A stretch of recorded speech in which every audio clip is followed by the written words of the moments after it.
মা, এই নিঃশব্দ রাতে আমি তোমার কাছে একটা গোপন কথা বলতে চাই। এই বলে ছেলে আমার হাত ধরে এমন একটা কথা বলল যা শুনে আমার দুনিয়া ওলটপাল্ট হয়ে গেল। রাত প্রায় 12টা। সবাই ঘুমিয়ে পড়েছে। আমি বিছানায় শুয়ে বই পড়ছিলাম। ছেলে আমার ঘরে এসে দরজা বন্ধ করে দিল। আমি অবাক হয়ে বললাম, কি হয়েছে? সে আস্তে আস্তে আমার বিছানার পাশে এসে বসল।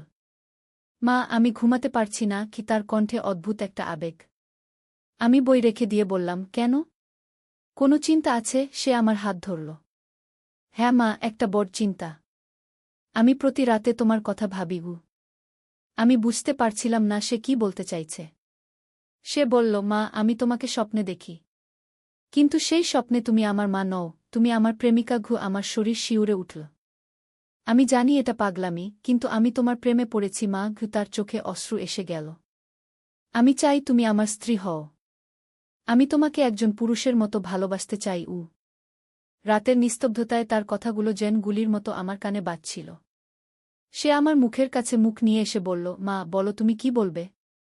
এই গল্পটি সম্পূর্ণ শুনলে আপনাদের পানি অটোমেটিক বের হয়ে যাবে, সো যত দ্রুত সম্ভব হাতের কাছে টিস্যু নিয়ে বসে পড়ো। বিছানার চাদর যেন নষ্ট না হয় সেটা সম্পূর্ণ খেয়াল রাখার অনুরোধ জানিয়ে গল্পটি এখন শুরু করব। তার আগে সর্বশেষ অনুরোধ, দয়া করে এমন পানি বের করার গল্প নিয়মিত শুনতে আমাদের চ্যানেলটি সকলেই সাবস্ক্রাইব করুন। ধন্যবাদ। হ্যালো বন্ধুরা, আমার নাম রিনা খান। আমার বয়স 40 বছর। আমার স্বামীর নাম সাকিব খান, বয়স 43 বছর। আমাদের 2 সন্তান, সৌরভ আর তানিয়া। সৌরভ 20 বছর বয়সী, কলেজে পড়ে। তানিয়া 14 বছর বয়সী, স্কুলে যায়। আমার এই গল্পটা শুরু হয়েছিল গত বছরের একটা শীতের রাতে। সৌরভ আমার কাছে এসে যে কথাটা বলেছিল সেটা আমার জীবনের সবচেয়ে বড় রহস্যের শুরু ছিল। সেদিন রাতে সৌরভ যখন আমার কাছে এসে বলল, মা, আমি তোমাকে একটা গোপন কথা বলতে চাই, আমি ভেবেছিলাম হয়তো পড়াশোনা নিয়ে কোনো সমস্যা আছে। কিন্তু তার পরবর্তী কথাগুলো শুনে আমি বুঝতে পারলাম যে এটা আসলে একটা অন্য রকমের গোপন কথা।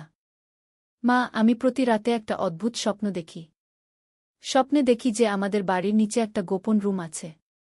সেই রুমে একটা পুরাতন বাক্স রাখা আছে। আর সেই বাক্সের ভিতরে আছে আমাদের পরিবারের একটা বিশাল গোপন ধনসম্পদ। আমি অবাক হয়ে বললাম, কী রকম স্বপ্ন এটা? তুমি কেন এমন ভাবছ? সৌরভ বলল, মা, আমি জানি এটা অদ্ভুত শোনাচ্ছে। কিন্তু প্রতিদিন রাতে একই স্বপ্ন দেখি। স্বপ্নে দেখি যে আমাদের বাড়ির পিছনের দিকে, যেখানে আমরা কখনো যাই না, সেখানে একটা গোপন দরজা আছে। সেই দরজা দিয়ে নিচে নেমে গেলে একটা লম্বা টানেল। আর সেই টানেলের শেষে একটা বিশাল রুম। আমি হাসতে হাসতে বললাম, সৌরভ, এগুলো স্বপ্ন। তুমি বেশি সিনেমা দেখছ বলে এমন স্বপ্ন দেখছ। কিন্তু সৌরভ খুবই গুরুত্বের সাথে বলল, না মা, আমি জানি এটা সত্যি। কারণ স্বপ্নে আমি সেই রুমে গিয়ে একটা বাক্স খুলেছি। সেই বাক্সে অনেক পুরাতন সোনার মুদ্রা, হীরার গহনা আর একটা রহস্যময় মানচিত্র ছিল। আমার মনে হলো ছেলেটা হয়তো বেশি কল্পনা করছে। কিন্তু তার পরদিন সকালে একটা অদ্ভুত ঘটনা ঘটল। আমি বাড়ির পিছনে কাপড় শুকাতে গিয়ে দেখি মাটিতে একটা অদ্ভুত চিহ্ন। যেন কেউ খুব সাবধানে মাটি খুঁড়ে আবার ভরাট করে দিয়েছে। আমি সৌরভকে ডেকে দেখালাম। সে দেখে চিৎকার করে বলল, মা, এইটাই, এই জায়গাটাই আমি স্বপ্নে দেখেছি। এখানেই সেই গোপন দরজা আছে। আমি ভাবলাম হয়তো কোনো প্রাণী মাটি খুঁড়েছে। কিন্তু সৌরভ বলল, মা, আমরা একবার এখানে খুঁড়ে দেখি না? যদি সত্যি কিছু পাওয়া যায়। আমি প্রথমে রাজি হতে চাইনি। কিন্তু সৌরভের একটানা অনুরোধে আমি রাজি হলাম। আমরা সিদ্ধান্ত নিলাম যে পরদিন রাতে, যখন সবাই ঘুমিয়ে যাবে, তখন আমরা এই জায়গাটা খুঁড়ে দেখব। পরদিন রাত 1টার সময় আমি আর সৌরভ চুপি চুপি বাড়ির পিছনে গেলাম। আমাদের হাতে ছোট একটা কোদাল আর টর্চ। আমরা খুঁড়তে শুরু করলাম। প্রায় 3 ফুট খোঁড়ার পর হঠাৎ কোদালে একটা শক্ত কিছুতে আঘাত লাগল। আমরা দুজনেই অবাক হয়ে গেলাম। টর্চের আলো দেখলাম সেখানে একটা পুরাতন কাঠের দরজা। সৌরভ উত্তেজিত হয়ে বলল, মা, দেখো, আমি যা স্বপ্নে দেখেছি তা সত্যি। এই দরজাটাই আছে স্বপ্নে। আমার হৃদয় দ্রুত স্পন্দিত হতে লাগল। এটা কি করে সম্ভব? একটা স্বপ্ন এত নিখুঁতভাবে সত্যি হতে পারে? আমরা সেই দরজা খুলতে চেষ্টা করলাম। দরজায় একটা পুরাতন তালা ছিল। সৌরভ বলল, মা, স্বপ্নে আমি দেখেছি এই তালার চাবি বাড়ির ভিতরে লুকানো আছে। আমি বললাম, কোথায়? সে বলল, আমাদের পূজার ঘরে বুদ্ধের মূর্তির পিছনে একটা ছোট ফাঁক আছে। সেখানে চাবি লুকানো আছে গি। আমরা বাড়িতে ফিরে গেলাম। পূজার ঘরে গিয়ে বুদ্ধের মূর্তির পিছনে দেখলাম, সত্যিই সেখানে একটা পুরাতন তামার চাবি রাখা ছিল। আমার মাথা ঘুরে যাওয়ার অবস্থা। এটা কি করে সম্ভব? সৌরভ কি করে জানো যে এই চাবি এখানে আছে? আমরা আবার বাড়ির পিছনে গেলাম। চাবি দিয়ে তালা খুললাম। দরজা খুলে দেখলাম নিচে যাওয়ার জন্য একটা সিঁড়ি। সৌরভ বলল, মা, তুমি যদি ভয় পাও তাহলে আমি একাই নেমে দেখি গু। আমি বললাম, না, আমরা দুজনে একসাথে যাব। আমরা সিঁড়ি দিয়ে নিচে নামতে লাগলাম। সিঁড়িটা বেশ গভীর ছিল। প্রায় 50টা সিঁড়ি নামার পর আমরা একটা লম্বা টানেলে পৌঁছালাম। টানেলের দেওয়ালে অদ্ভুত সব লেখা আর ছবি আঁকা। সৌরভ বলল, মা, এই লেখাগুলো আমি স্বপ্নেও দেখেছি। এগুলো আমাদের পূর্বপুরুষদের লেখা গি। আমি অবাক হয়ে বললাম, তুমি এত কিছু কি করে জানো? সে বলল, মা, আমার মনে হয় আমার মধ্যে আমাদের পূর্বপুরুষদের আত্মা কাজ করছে। তারাই আমাকে স্বপ্নের মাধ্যমে এই জায়গার কথা জানাচ্ছে গি। টানেল দিয়ে হেঁটে যেতে যেতে আমরা একটা বিশাল রুমে পৌঁছালাম। রুমটা এতই বড় যে টর্চের আলো শেষ প্রান্ত দেখা যাচ্ছিল না। রুমের মাঝখানে একটা বিশাল পাথরের টেবিল। তার উপরে একটা সোনার বাক্স রাখা। সৌরভ বলল, মা, এই বাক্সটাই আমি স্বপ্নে দেখেছি গু। আমরা বাক্সটা খুললাম। ভিতরে সত্যিই অনেক সোনার মুদ্রা, হীরার গহনা আর একটা পুরাতন মানচিত্র। মানচিত্রটা দেখে আমি অবাক হয়ে গেলাম। এটা আমাদের এলাকার একটা পুরাতন মানচিত্র। কিন্তু এখানে এমন কিছু জায়গা দেখানো হয়েছে যেগুলো এখন আর নেই। সৌরভ মানচিত্রটা পড়ে বলল, মা, এই মানচিত্র অনুযায়ী আমাদের এলাকায় আরও 3টা গোপন ধনভাণ্ডার আছে গু। আমি বললাম, কি বলছো তুমি? সে বলল, মা, আমাদের পূর্বপুরুষরা বিভিন্ন জায়গায় ধনসম্পদ লুকিয়ে রেখেছিলেন। এই মানচিত্রে সেই সব জায়গার ইশারা আছে গি। আমি মানচিত্রটা ভালো করে দেখলাম। সত্যিই সেখানে কিছু রহস্যময় চিহ্ন আঁকা আছে। পরদিন সকালে সৌরভ বলল, মা, আমরা এই মানচিত্র নিয়ে একটা অ্যাডভেঞ্চারে বের হই। দেখি আর কি পাওয়া যায়। আমি বললাম, কিন্তু তোমার বাবা আর তানিয়া কি বলবে? সৌরভ বলল, আমরা তাদের সাথে নিয়ে যাব। এটা আমাদের পারিবারিক রহস্যও। সেদিন সন্ধ্যায় আমরা সবাই মিলে বসলাম। সৌরভ সবকিছু খুলে বলল। প্রথমে সাকিব আর তানিয়া বিশ্বাস করল না। কিন্তু যখন আমরা তাদের সেই গোপন রুম দেখালাম তখন তারাও অবাক হয়ে গেল। তানিয়া বলল, বাহ, এটা তো একটা সত্যিকারের ট্রেজার হান্ট। সাকিব বলল, এটা কি করে সম্ভব? সৌরভ কি করে জানল এই জায়গার কথা? আমি বললাম, সে স্বপ্নে দেখেছে গু। সাকিব প্রথমে হাসল। কিন্তু যখন সে সব প্রমাণ দেখল তখন তার হাসি থেমে গেল। পরদিন আমরা সবাই মিলে মানচিত্র অনুযায়ী প্রথম জায়গায় যাওয়ার পরিকল্পনা করলাম। মানচিত্র অনুযায়ী আমাদের বাড়ি থেকে 5 কিলোমিটার দূরে একটা পুরাতন মন্দিরের কাছে আরেকটা গোপন স্থান আছে। আমরা সবাই মিলে সেই মন্দিরে গেলাম। মন্দিরটা অনেক পুরাতন আর প্রায় ভাঙা। সেখানে তেমন কেউ যায় না। মানচিত্র অনুযায়ী মন্দিরের পিছনে একটা বিশেষ পাথর আছে। সেই পাথরে একটা রহস্যময় চিহ্ন আঁকা। যদি সেই চিহ্নে চাপ দেওয়া যায় তাহলে একটা গোপন পথ খুলে যাবে। আমরা অনেক খোঁজাখুঁজি করার পর সেই পাথর পেলাম। সত্যিই সেখানে একটা অদ্ভুত চিহ্ন আঁকা ছিল। সৌরভ সেই চিহ্নে চাপ দিল। হঠাৎ করে পাথরটা সরে গেল আর তার নিচে একটা গোপন পথ দেখা গেল। তানিয়া চিৎকার করে বলল, ওয়াও, এটা তো সত্যিকারের অ্যাডভেঞ্চার। আমরা সেই গোপন পথ দিয়ে নিচে নামলাম। সেখানেও একটা রুম ছিল। কিন্তু এই রুমে ধনসম্পদের বদলে ছিল একটা পুরাতন ডায়েরি। সাকিব ডায়েরিটা নিয়ে পড়তে শুরু করল। ডায়েরিটা আমাদের পূর্বপুরুষ রাজেন্দ্র খানের লেখা। তিনি লিখেছিলেন যে তার সময়ে এই এলাকায় একটা বিশাল ডাকাত দল ছিল। তারা বিভিন্ন জায়গা থেকে ধনসম্পদ লুটে এনে এই এলাকার বিভিন্ন স্থানে লুকিয়ে রাখত। কিন্তু একদিন ব্রিটিশ পুলিশ তাদের ধরে ফেলে। তখন রাজেন্দ্র খান সেই সব ধনসম্পদের খোঁজ রাখার জন্য এই মানচিত্র বানিয়েছিলেন। ডায়েরিতে আরও লেখা ছিল যে এই ধনসম্পদ তার পরিবারের বংশধরদের জন্য রেখে যাচ্ছেন।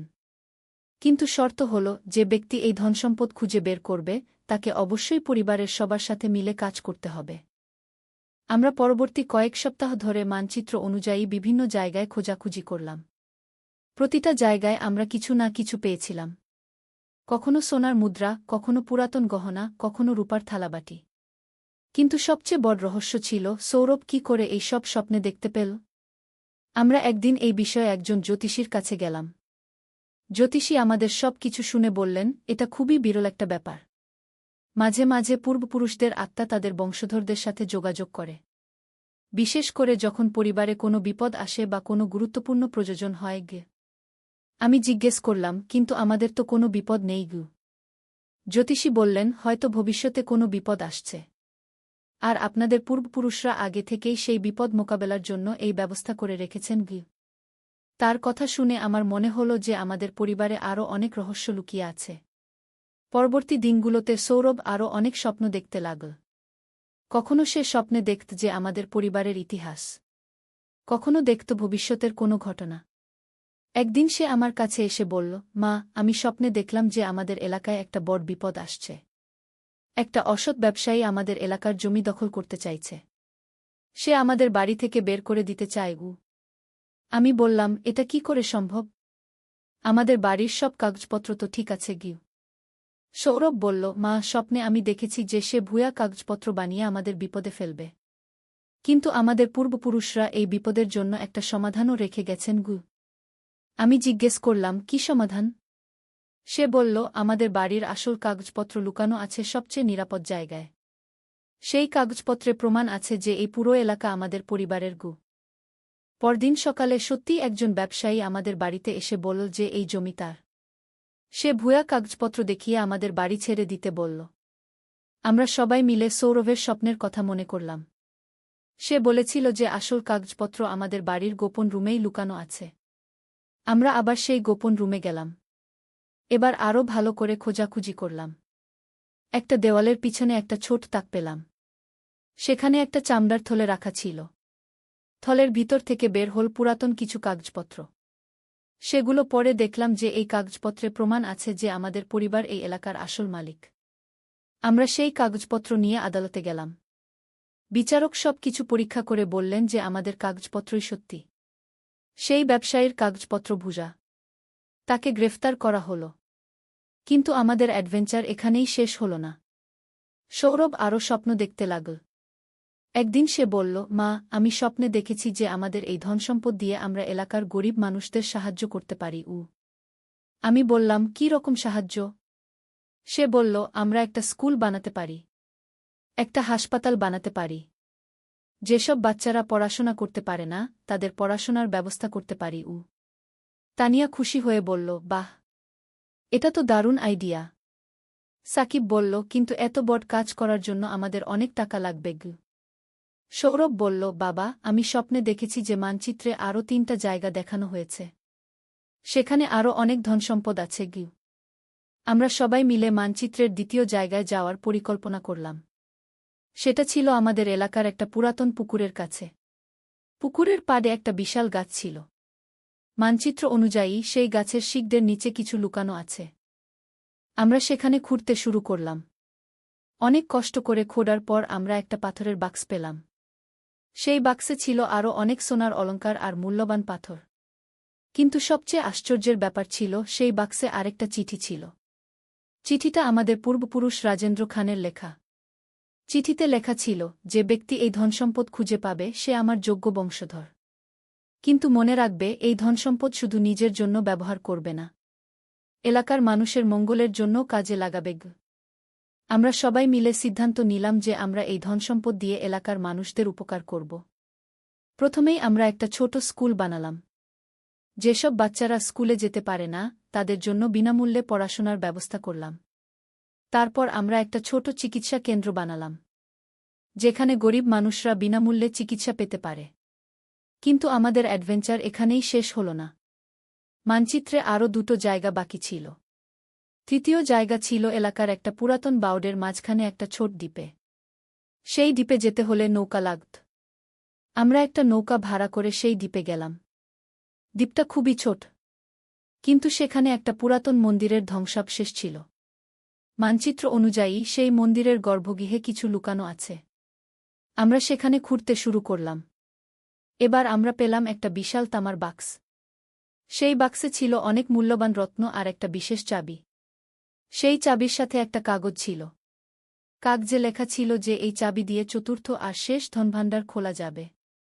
চতুর্থ জায়গা ছিল আমাদের বাড়ি থেকে 10 কিলোমিটার দূরে একটা পাহাড়ের চূড়ায়। সেই পাহাড়ে একটা পুরাতন গুহা ছিল। আমরা সেই গুহায় গিয়ে দেখলাম সেখানে একটা ধাতব দরজা আছে। আমাদের চাবি দিয়ে সেই দরজা খুল। দরজার পিছনে ছিল একটা বিশাল রুম। রুমের মাঝখানে একটা সোনার সিন্দুক। সিন্দুকের উপরে লেখা ছিল, যে পরিবার একসাথে মিলে এই পর্যন্ত এসেছে তারাই এই ধনসম্পদের যোগ্য অধিকারী গো। আমরা সিন্দুক খুললাম। ভিতরে ছিল এত ধনসম্পদ যে আমাদের 7 পুরুষ খরচ করেও শেষ হবে না। কিন্তু সবচেয়ে মূল্যবান জিনিস ছিল আরেকটা চিঠি। সেই চিঠিতে রাজেন্দ্র খান লিখেছিলেন, আমার প্রিয় বংশধররা, তোমরা যদি এই চিঠি পড়ছ তাহলে বুঝতে হবে যে তোমরা আমার যোগ্য উত্তরসূরি। তোমরা পারিবারিক বন্ধন বজায় রেখে একসাথে কাজ করে এই ধনসম্পদ খুঁজে পেয়েছ। এই ধনসম্পদ তোমাদের। কিন্তু মনে রাখবে, সম্পদের চেয়ে বড় হল পারিবারিক ভালোবাসা। তোমরা সবসময় একসাথে থাকবে, একে অপরের পাশে দাঁড়াবে। আর হ্যাঁ, এই ধনসম্পদের একটা অংশ অবশ্যই সমাজের কল্যাণে ব্যবহার করবে। কারণ যে পরিবার শুধু নিজেদের নিয়ে ভাবে সে পরিবার কখনো সত্যিকারের সুখী হতে পারে না। আমরা সবাই মিলে সিদ্ধান্ত নিলাম যে আমরা এই ধনসম্পদের একটা বড় অংশ এলাকার উন্নতির জন্য ব্যবহার করব। আমরা একটা বড় হাসপাতাল বানালাম, একটা বিশ্ববিদ্যালয় প্রতিষ্ঠা করলাম, এলাকার রাস্তাঘাট, পানি সরবরাহ, বিদ্যুৎ সব কিছুর উন্নতি করলাম। কিন্তু সবচেয়ে বড় ব্যাপার হল, এই পুরো অভিজ্ঞতা আমাদের পরিবারকে আরও কাছে নিয়ে এসেছে। আমরা বুঝতে পেরেছি যে পারিবারিক ভালোবাসা আর একসাথে কাজ করার শক্তি কত বেশি। সৌরভের স্বপ্ন দেখার ক্ষমতা এখনও আছে, তবে এখন সে আরও ভালো স্বপ্ন দেখে। সে স্বপ্নে দেখে যে আমাদের পরিবার কি করে আরও মানুষের উপকার করতে পারে। একদিন সে আমার কাছে এসে বলল, মা, আমি স্বপ্নে দেখেছি যে আমাদের এলাকায় একটা বড় বন্যা আসবে। কিন্তু আমরা যদি আগে থেকে প্রস্তুতি নিই তাহলে সবাইকে রক্ষা করতে পারব। আমরা সেই অনুযায়ী প্রস্তুতি নিলাম। বন্যার জন্য উঁচু জায়গায় আশ্রয়কেন্দ্র বানালাম, খাবার আর ওষুধের ব্যবস্থা করলাম। সত্যিই কয়েক মাস পর এলাকায় বড় বন্যা হল। কিন্তু আমাদের প্রস্তুতির কারণে কেউ ক্ষতিগ্রস্ত হল না। এলাকার মানুষরা আমাদের খুব প্রশংসা করল। তারা বলল, রিনা আপার পরিবার আমাদের এলাকার জন্য আশীর্বাদ। আমি বুঝতে পারলাম যে আমাদের পূর্বপুরুষরা শুধু ধনসম্পদই রেখে যাননি, তারা আমাদের একটা বিশেষ দায়িত্বও দিয়ে গেছেন। সেটা হল এলাকার মানুষদের সেবা করা। সৌরভ এখন আর শুধু ধনসম্পদের স্বপ্ন দেখে না, সে দেখে কি করে আমাদের এলাকাকে আরও সুন্দর করা যায়, কি করে সবার জীবনযাত্রার মান উন্নত করা যায়। একদিন সে বলল, মা, আমি স্বপ্নে দেখেছি যে আমাদের এলাকায় একটা বড় শিল্প কারখানা হবে। সেখানে অনেক মানুষের কাজের ব্যবস্থা হবে। আমরা সেই স্বপ্ন বাস্তবায়নের জন্য কাজ শুরু করলাম। আমাদের ধনসম্পদ দিয়ে একটা টেক্সটাইল কারখানা স্থাপন করলাম। সেখানে এলাকার শত শত মানুষের কাজের ব্যবস্থা হল। তানিয়াও আমাদের এই কাজে অংশ নিতে লাগল। সে বলল, আমিও বড় হয়ে এলাকার মানুষদের সেবা করব। এইভাবে আমাদের পরিবারের একটা ছোট স্বপ্ন থেকে শুরু হয়ে একটা বিশাল সামাজিক পরিবর্তনের সূচনা হল। কিন্তু এই গল্পের সবচেয়ে বড় শিক্ষা হল যে পারিবারিক ভালোবাসা আর একসাথে কাজ করার শক্তি অসীম। যখন একটা পরিবার একসাথে স্বপ্ন দেখে, একসাথে কাজ করে, তখন অসম্ভব কিছুই থাকে না। সৌরভের রহস্যময় স্বপ্ন দেখার ক্ষমতা আমাদের শুধু ধনসম্পদই এনে দেয়নি, এটা আমাদের পরিবারকে আরও শক্তিশালী করেছে। আমাদের এলাকার মানুষদের জীবনে ইতিবাচক পরিবর্তন এনেছে।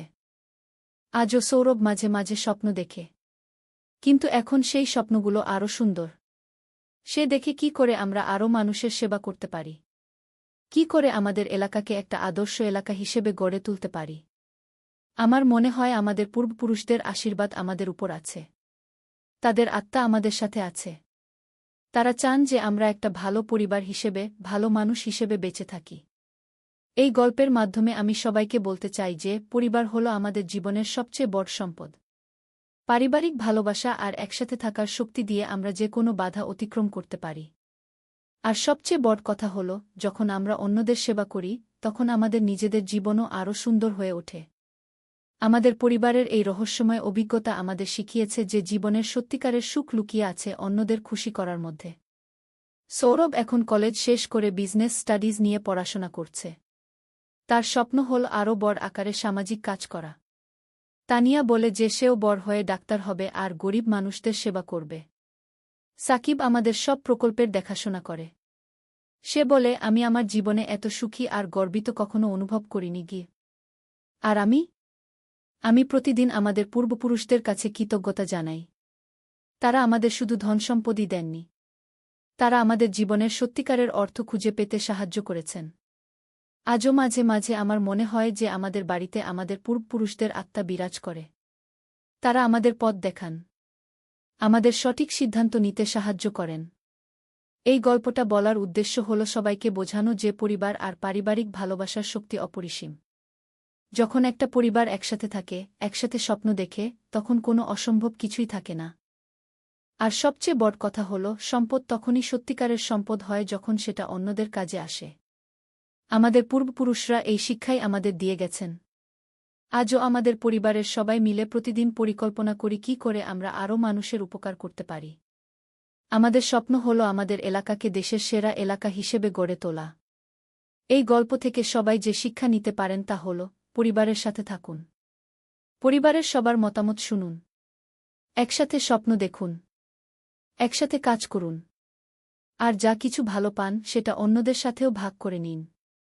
আমাদের পরিবারের এই রহস্যময় অভিজ্ঞতা আমাদের শিখিয়েছে যে জীবনের সবচেয়ে বড় রহস্য হল ভালোবাসা।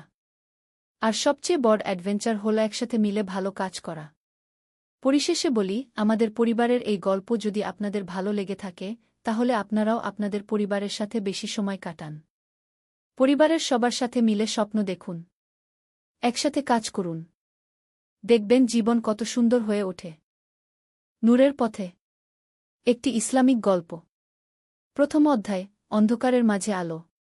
মক্কার প্রচণ্ড গরমে দুপুরের সূর্য যখন মাথার উপর, তখন আবু বকর এর ঘরে বসে আছেন এক তরুণ। তার নাম সাইদ ইবনে জায়েদ। মুখে চিন্তার ছাপ, চোখে প্রশ্নের ঝড়। আবু বকর ভাই, সাইদ ধীরে ধীরে বললেন, আমি শুনেছি আপনি মুহাম্মদ শাহ এর অনুসারী হয়েছেন। এই নতুন ধর্মের কথা আমি বুঝতে পারছি না গে। আবু বকর মৃদু হেসে বললেন, সাইদ, তুমি কি আল্লাহর অস্তিত্বে বিশ্বাস কর? অবশ্যই।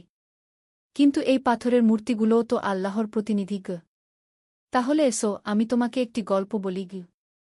আবু বকর শুরু করলেন, অনেক দিন আগে ইব্রাহিম এর সময়ের কথা। তিনি তার পিতা আয়রের মূর্তি তৈরির কারখানায় কাজ করতেন। একদিন তিনি প্রশ্ন করলেন, বাবা, এই পাথরের টুকরোগুলো কিভাবে আমাদের উপকার করতে পারে? এরা তো নিজেদের ক্ষতি থেকেও রক্ষা করতে পারে না। সাইদ মনোযোগ দিয়ে শুনছেন। ইব্রাহিম রাতে আকাশের দিকে তাকালেন। একটি উজ্জ্বল তারা দেখে বললেন, এটাই কি আমার রব? কিন্তু যখন তারাটি অস্ত গেল, তিনি বললেন, যা অস্ত যায় তা আমার রব হতে পারে না। তারপর চাঁদ উঠলে বললেন, এটাই কি আমার রব? চাঁদ অস্ত গেলে আবার সেই একই কথা। সূর্য উঠলে তিনি বললেন, এটাই সবচেয়ে বড়, এটাই আমার রব। কিন্তু সূর্য যখন অস্ত গেল, তখন তিনি বুঝলেন, যিনি এই সূর্য, চাঁদ, তারা সবকিছু সৃষ্টি করেছেন, তিনি আল্লাহ, তিনি এক ও অদ্বিতীয় গু। সাইদের চোখে নতুন আলো। তাহলে আমাদের এই লাত, মানাত, উজা, এগুলো শুধু পাথর সাইদ? আল্লাহ বলেছেন, এগুলো তো কেবল নাম যা তুমি ও তোমার পূর্বপুরুষরা রেখেছ। আল্লাহ এদের কোনো ক্ষমতা দেননি। দ্বিতীয় অধ্যায়, সত্যের সন্ধানে। কয়েকদিন পর সাইদ রাসূলুল্লাহ এর কাছে গেলেন। হেরা গুহার পাদদেশে বসে আছেন বিশ্বনবী। তার চেহারায় এমন এক নূর যে দেখলেই মন শান্ত হয়ে যায়। ইয়া রাসূলাল্লাহ, সাইদ কাপা গলায় বললেন, আমি সত্যের সন্ধান করছি গু। রাসূলুল্লাহ তার দিকে তাকালেন। সেই দৃষ্টিতে এতটা মমতা যে সাইদের চোখে পানি এসে গেল। বৎস রাসূল বললেন, সত্যের সন্ধান করা প্রতিটি মুসলমানের উপর ফরে। তুমি কি জানতে চাও? আমি জানতে চাই, এই জীবনের অর্থ কি? আমরা কেন এসেছি? কোথায় যাব? রাসূলুল্লাহ আকাশের দিকে তাকিয়ে বললেন, দেখ, সূর্য প্রতিদিন উদয় হয় এবং অস্ত যায়। চাঁদ তার কক্ষপথে ঘুরে। তারাগুলো নির্দিষ্ট স্থানে টিকে আছে। এই নিয়মের পেছনে কি কোনো হিকমত নেই? সাইদ মাথা নাড়লেন। আল্লাহ তাআলা বলেছেন, আমি জিন ও মানুষকে সৃষ্টি করেছি শুধুমাত্র আমার ইবাদতের জন্য, এটাই আমাদের আসার উদ্দেশ্য। আর এই জীবন হল পরীক্ষার জীবন। যে এই পরীক্ষায় উত্তীর্ণ হবে তার জন্য রয়েছে জান্নাত। আর যে ব্যর্থ হবে তার জন্য রয়েছে জাহান্নাম গো। কিন্তু ইয়া রাসূলাল্লাহ, এই পরীক্ষাটা কি? পরীক্ষা হল আল্লাহর আদেশ মেনে চলা এবং তার নিষিদ্ধ কাজ থেকে বিরত থাকা। নামায় রোয়া, হজ, জাকাত এগুলো হল আল্লাহর আদেশ। আর মিথ্যা, চুরি, ব্যভিচার, অত্যাচার এগুলো নিষিদ্ধ। 3য় অধ্যায় ইসলামের আলো। সাইদ তখনই কালেমা পড়ে ইসলাম গ্রহণ করলেন। কিন্তু তার আসল পরীক্ষা শুরু হল এরপর। বাড়িতে ফিরে গিয়ে দেখেন তার স্ত্রী ফাতিমা অস্থির হয়ে বসে আছেন। কোথায় ছিলে এতক্ষণ? ফাতিমা প্রশ্ন করলেন। আমি মুহাম্মদ শাহ এর কাছে গিয়েছিলাম। কেন? তুমি তো বলেছিলে তিনি মিথ্যুক। সাইদ গভীর নিঃশ্বাস ফেললেন। ফাতিমা, আমি ভুল ছিলাম। তিনি আল্লাহর সত্য রাসূল। আমি ইসলাম গ্রহণ করেছি। ফাতিমার চোখ জ্বলে উঠল। তুমি আমাদের পূর্বপুরুষদের ধর্ম ছেড়ে দিলে? ফাতিমা, আমাদের পূর্বপুরুষরা ভুল পথে ছিলেন। আল্লাহ এক, তিনি ছাড়া কোনো মাবুদ নেই। ফাতিমা রাগে কাঁপতে লাগলেন। আমি এই ঘরে থাকতে পারব না। হয় তুমি ইসলাম ছাড়ো, নয়তো আমি বাবার বাড়ি চলে যাব। সাইদের বুক ভেঙে গেল। তিনি তার স্ত্রীকে ভীষণ ভালোবাসতেন। কিন্তু আল্লাহর চেয়ে বেশি ভালোবাসা? তা হতে পারে না। ফাতিমা, সাইদ ধীর গলায় বললেন, আমি আল্লাহর পথ ছাড়তে পারব না। তুমি চাইলে আমার সাথে এই সুন্দর পথে চলতে পারগু। ফাতিমা সেই রাতেই বাবার বাড়ি চলে গেলেন। 4র্থ অধ্যায় কঠিন পরীক্ষা। পরের দিন সকালে সাইদ তার ব্যবসার দোকানে গেলেন। সারা মক্কায় তখন তার ইসলাম গ্রহণের খবর ছড়িয়ে গেছে। ওই দেখ, একজন বলল, সাইদ নাকি মুহাম্মাদের অনুসারী হয়েছে। তাহলে তার সাথে আর কেনাবেচা করা যাবে না, আরেকজন বলল। কয়েক ঘণ্টার মধ্যে সাইদের সব ক্রেতা চলে গেল। যারা তার কাছে টাকা দিতে হতো তারা বলল, আমরা কাফেরদের টাকা দিই না। দুপুর হতে না হতেই সাইদের ব্যবসা বন্ধ। তিনি মসজিদে হারামে গিয়ে নামায় পড়লেন। নামায়ের মধ্যে তার মন খুব ভারী হয়ে গেল। হে আল্লাহ, তিনি দোয়া করলেন, আমার স্ত্রী চলে গেছে, ব্যবসা শেষ। কিন্তু আমি তোমার পথ ছাড়ব না। তুমি আমাকে সাহায্য করো। নামায়ের পর উমর তার কাছে এলেন। সাইদ ভাই, উমর বললেন, আমি শুনেছি তোমার অবস্থা খারাপ। চিন্তা করো না। আল্লাহ যাকে হেদায়েত দেন তাকে সাহায্য করেন। আমার কাছে কিছু টাকা আছে, তুমি নিয়ে নাও। সাইদ চোখে পানি নিয়ে বললেন, জায়কাল্লাহু খায়রান উমর ভাই। কিন্তু আমি অন্যের সাহায্যে বাঁচতে চাই না। আল্লাহ কোনো না কোনো পথ বের করবেন। 5ম অধ্যায় আল্লাহর সাহায্য। কয়েকদিন পর এক আশ্চর্য ঘটনা ঘটল। মক্কায় এক ব্যবসায়ী ইয়ামেন থেকে। তার নাম আবদুল্লাহ আল ইয়ামানি। তিনি গোপনে ইসলাম গ্রহণ করেছিলেন। সাইদের সাথে তার পরিচয় হল মসজিদে। ভাই, আবদুল্লাহ বললেন, আমি শুনেছি তুমি খুব সৎ ব্যবসায়ী। আমার ইয়ামেনে একটি বড় ব্যবসা আছে। তুমি কি আমার সাথে অংশীদারিত্ব করতে চাও? সাইদ অবাক হয়ে বললেন, কিন্তু ভাই, আমার তো এখন কিছুই নেই। আছে, আবদুল্লাহ হেসে বললেন। তোমার আছে সততা, আমানতদারি। এটাই আমার কাম্যগু। এভাবে আল্লাহ সাইদের জন্য নতুন পথ খুলে দিলেন। কয়েক মাসের মধ্যে তার অবস্থা আগের চেয়েও ভালো হয়ে গেল। 6ষ্ঠ অধ্যায় স্ত্রীর হৃদয় পরিবর্তন। একদিন সন্ধ্যায় সাইদ বাড়িতে এসে দেখেন ফাতিমা ফিরে এসেছেন। কিন্তু তার চোখে মুখে অনুশোচনার ছাপ। ফাতিমা, সাইদ আস্তে ডাকলেন। ফাতিমা কান্নায় ভেঙে পড়লেন। আমি ভুল করেছি। এই কয়েক মাস আমি দেখেছি তুমি কত পরিবর্তন হয়েছ। তুমি আগের চেয়ে অনেক ভালো হয়েছ। তোমার আচরণ, কথাবার্তা, সততা সব কিছুতেই একটা নূর। আমিও ইসলাম গ্রহণ করতে চাই। সাইদের খুশির আর সীমা রইল না। তিনি ফাতিমাকে কালেমা শেখালেন। স্বামী স্ত্রী দুজনেই হয়ে গেলেন আল্লাহর প্রিয় বান্দা। 7ম অধ্যায় হিজরতের প্রস্তুতি। কয়েক বছর পর যখন মক্কায় মুসলমানদের উপর অত্যাচার বেড়ে গেল, রাসূলুল্লাহ হিজরতের অনুমতি দিলেন। সাইদ, আবু বকর একদিন বললেন, রাসূলুল্লাহ বলেছেন, যারা পারো তারা মদিনায় চলে যাও। সেখানে আনসারেরা আমাদের সাহায্য করবেন। সাইদ ও ফাতিমা সবকিছু বিক্রি করে মদিনার পথে রওনা হলেন। সাথে ছিল শুধু একটি উট আর কিছু খাবার। মরুভূমির মধ্যে চলতে চলতে একদিন তাদের খাবার শেষ হয়ে গেল। পানিও নেই। ফাতিমা দুর্বল হয়ে পড়লেন। হে আল্লাহ, সাইদ দোয়া করলেন, তুমি আমাদের সাহায্য কর। আমরা তোমার পথে এই কষ্ট সহ্য করছি। সেই সময় দূর থেকে একটি কাফেলা দেখা গেল। কাফেলার নেতা এসে জিজ্ঞেস করলেন, আপনারা কারা? কোথায় যাচ্ছেন? আমরা মুসলমান। মদিনায় যাচ্ছি গু। সুবহানাল্লাহ। আমরাও মুসলমান। আসুন আমাদের সাথে চলুন খু। এভাবে আল্লাহ আবার সাহায্য পাঠালেন। অষ্টম অধ্যায়, মদিনায় নতুন জীবন। মদিনায় পৌঁছে সাইদ ও ফাতিমা দেখলেন এক অভূতপূর্ব দৃশ্য। আনসারেরা মুহাজিরদের এমনভাবে সাদর সম্ভাষণ জানাচ্ছেন যেন তারা তাদের নিজের ভাইবোন। আসসালামু আলাইকুম, একজন আনসারি এসে বললেন। আমার নাম সাদ ইবনে মুয়ায়ে। আপনারা আমার বাড়িতে থাকবেন উ। সাইদ বিনয়ের সাথে বললেন, ভাই, আমরা আপনার উপর বোঝা হতে চাই না গি। বোঝা? সাদ হেসে বললেন। আল্লাহর পথে যারা ঘরবাড়ি ছেড়েছেন তারা আমাদের ভাই।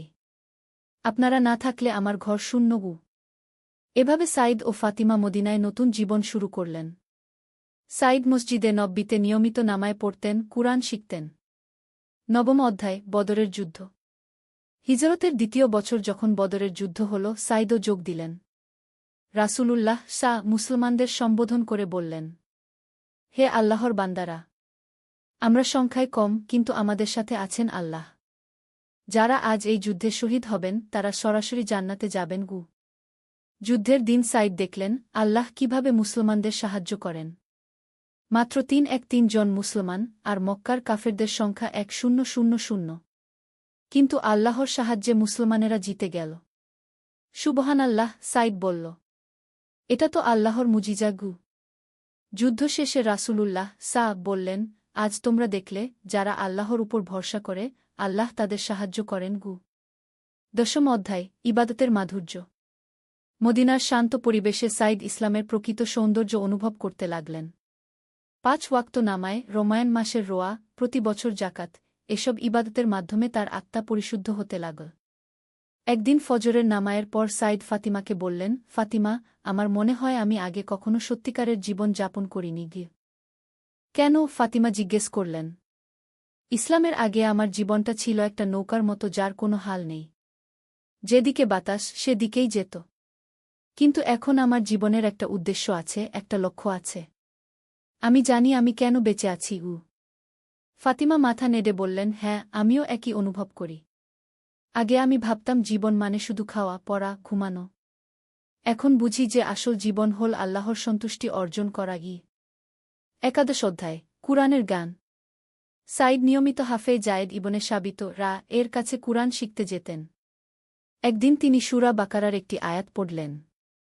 যারা ঈমান এনেছে এবং সৎকর্ম করেছে তাদের জন্য রয়েছে জান্নাত যার নিচ দিয়ে নদী প্রবাহিত, সেখানে তারা চিরকাল থাকবে গু। সাইদের চোখে পানি এসে গেল। সুবহানাল্লাহ! আল্লাহ আমাদের জন্য কি সুন্দর প্রতিদানের কথা বলেছেন গু। হাফেজ জায়েদ বললেন, হ্যাঁ, কিন্তু শুধু ঈমান যথেষ্ট নয়। সৎকর্ম করতে হবে গু। সৎকর্ম মানে কি? সৎকর্ম মানে আল্লাহর আদেশ মেনে চলা। নামায়, রোয়া, হজ, জাকাত এগুলো তো আছেই। এছাড়াও আছে মানুষের সাথে ভালো ব্যবহার, গরিবদের সাহায্য, মিথ্যা না বলা, অন্যের ক্ষতি না করা গু। সাইদ মনে মনে ঠিক করলেন তিনি এসব কাজ নিয়মিত করবেন। দ্বাদশ অধ্যায়, দানশীলতার শিক্ষা। মদিনায় তখন অনেক গরিব মুহাজির। সাইদ দেখলেন অনেকেরই খাওয়ার কষ্ট। তিনি ফাতিমাকে বললেন, ফাতিমা, আমাদের প্রতিদিন খাবার আছে, কাপড় আছে। কিন্তু অনেক ভাইদের নেই গি। তাহলে আমরা তাদের সাহায্য করব, ফাতিমা বললেন। সেদিন থেকে সাইদ ও ফাতিমা নিয়ম করলেন, তারা যা খাবেন কমপক্ষে একজন গরিবকেও তাই খাওয়াবেন। যা পড়বেন কমপক্ষে একজনকে তাই পড়ার ব্যবস্থা করবেন। ১ মাস পর আবু বকর সাইদকে বললেন, সাইদ, তোমার সাহায্য পাওয়া লোকেরা তোমার খুব প্রশংসা করে কি। সাইদ বিনয়ের সাথে বললেন, আবু বকর ভাই, আমি তো আল্লাহর দেওয়া সম্পদ থেকে একদিন আলী সাহেব সোহেলের অফিসে এলেন। সোহেল তাকে দেখে অবাক হয়ে গেল। স্যার, আপনি এখানে? হ্যাঁ সোহেল, তোমার অফিস একবার দেখতে চাইলাম। খুব সুন্দর হয়েছে গু। আলী সাহেব পুরো অফিস ঘুরে দেখলেন। কর্মচারীদের সাথে কথা বললেন। তারপর সোহেলের রুমে এসে বসলেন। সোহেল, তুমি অনেক দূর এসেছ। মনে আছে ৭ বছর আগে তুমি যখন আমার অফিসে প্রথম এসেছিলে চা বানানোর কাজ করতে? হ্যাঁ স্যার, সব মনে আছে ইউ।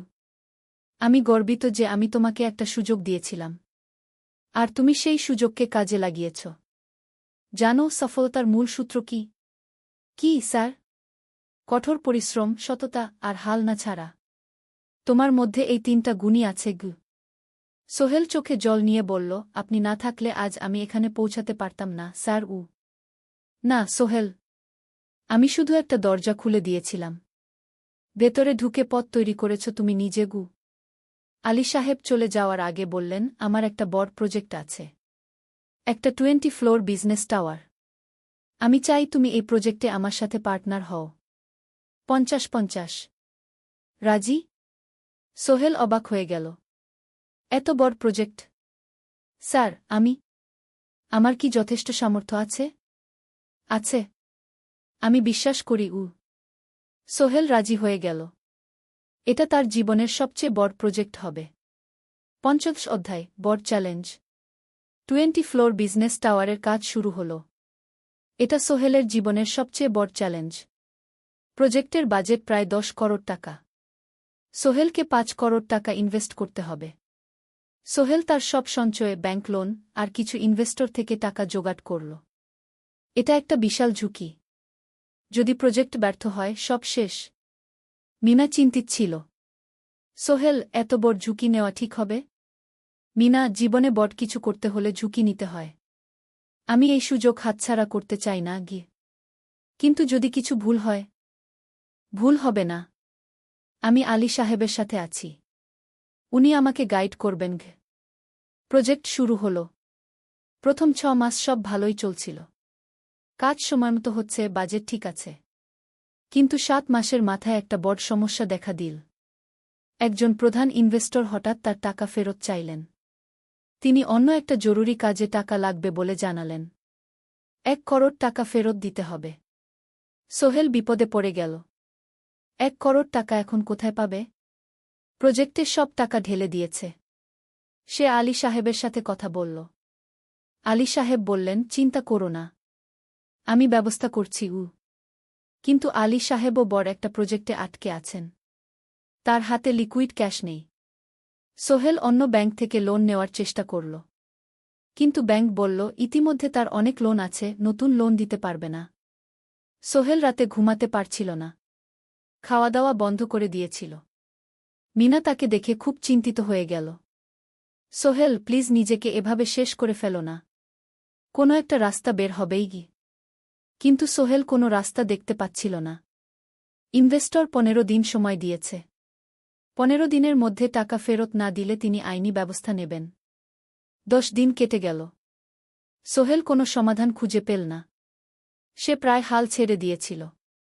11 দিনের দিন একটা অপ্রত্যাশিত ঘটনা ঘটল। জাহিদ ভাই, সোহেলের পুরনো সহকর্মী, তার অফিসে এলেন। জাহিদ ভাই এখন একটা রিয়েল এস্টেট কোম্পানিতে সিনিয়র ম্যানেজার। সোহেল, আমি তোমার সমস্যার কথা শুনেছি গু। হ্যাঁ ভাই, আমি বিপদে পড়েছি। আমি তোমাকে সাহায্য করতে চাই। আমার কিছু সঞ্চয় আছে। 5 লাখ টাকা। তুমি নাও। সোহেল চোখে জল নিয়ে বলল, ভাই আমি কিছু বলার দরকার নেই। তুমি আমাকে অনেক কিছু শিখিয়েছ। তোমার কাছ থেকে পরিশ্রম আর সততা শিখেছি। এখন আমার পালা তোমাকে সাহায্য করার।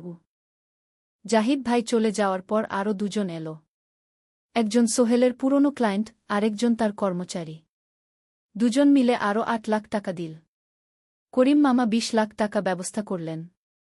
তার কিছু বন্ধুদের কাছ থেকে ধার করে। মিনা তার সব গয়না বিক্রি করে 10 লাখ টাকা দিল।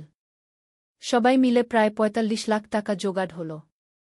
বাকি 65 লাখ টাকা সোহেল তার অফিসের সব অ্যাসেট বিক্রি করে আর একটা প্রাইভেট ফিন্যান্স কোম্পানি থেকে উচ্চ সুদে লোন নিয়ে ব্যবস্থা করল। ঠিক 14 দিনের দিন সোহেল ইনভেস্টরকে 1 করোড় টাকা ফেরত দিল। ইনভেস্টর টাকা নিয়ে চলে গেলেন।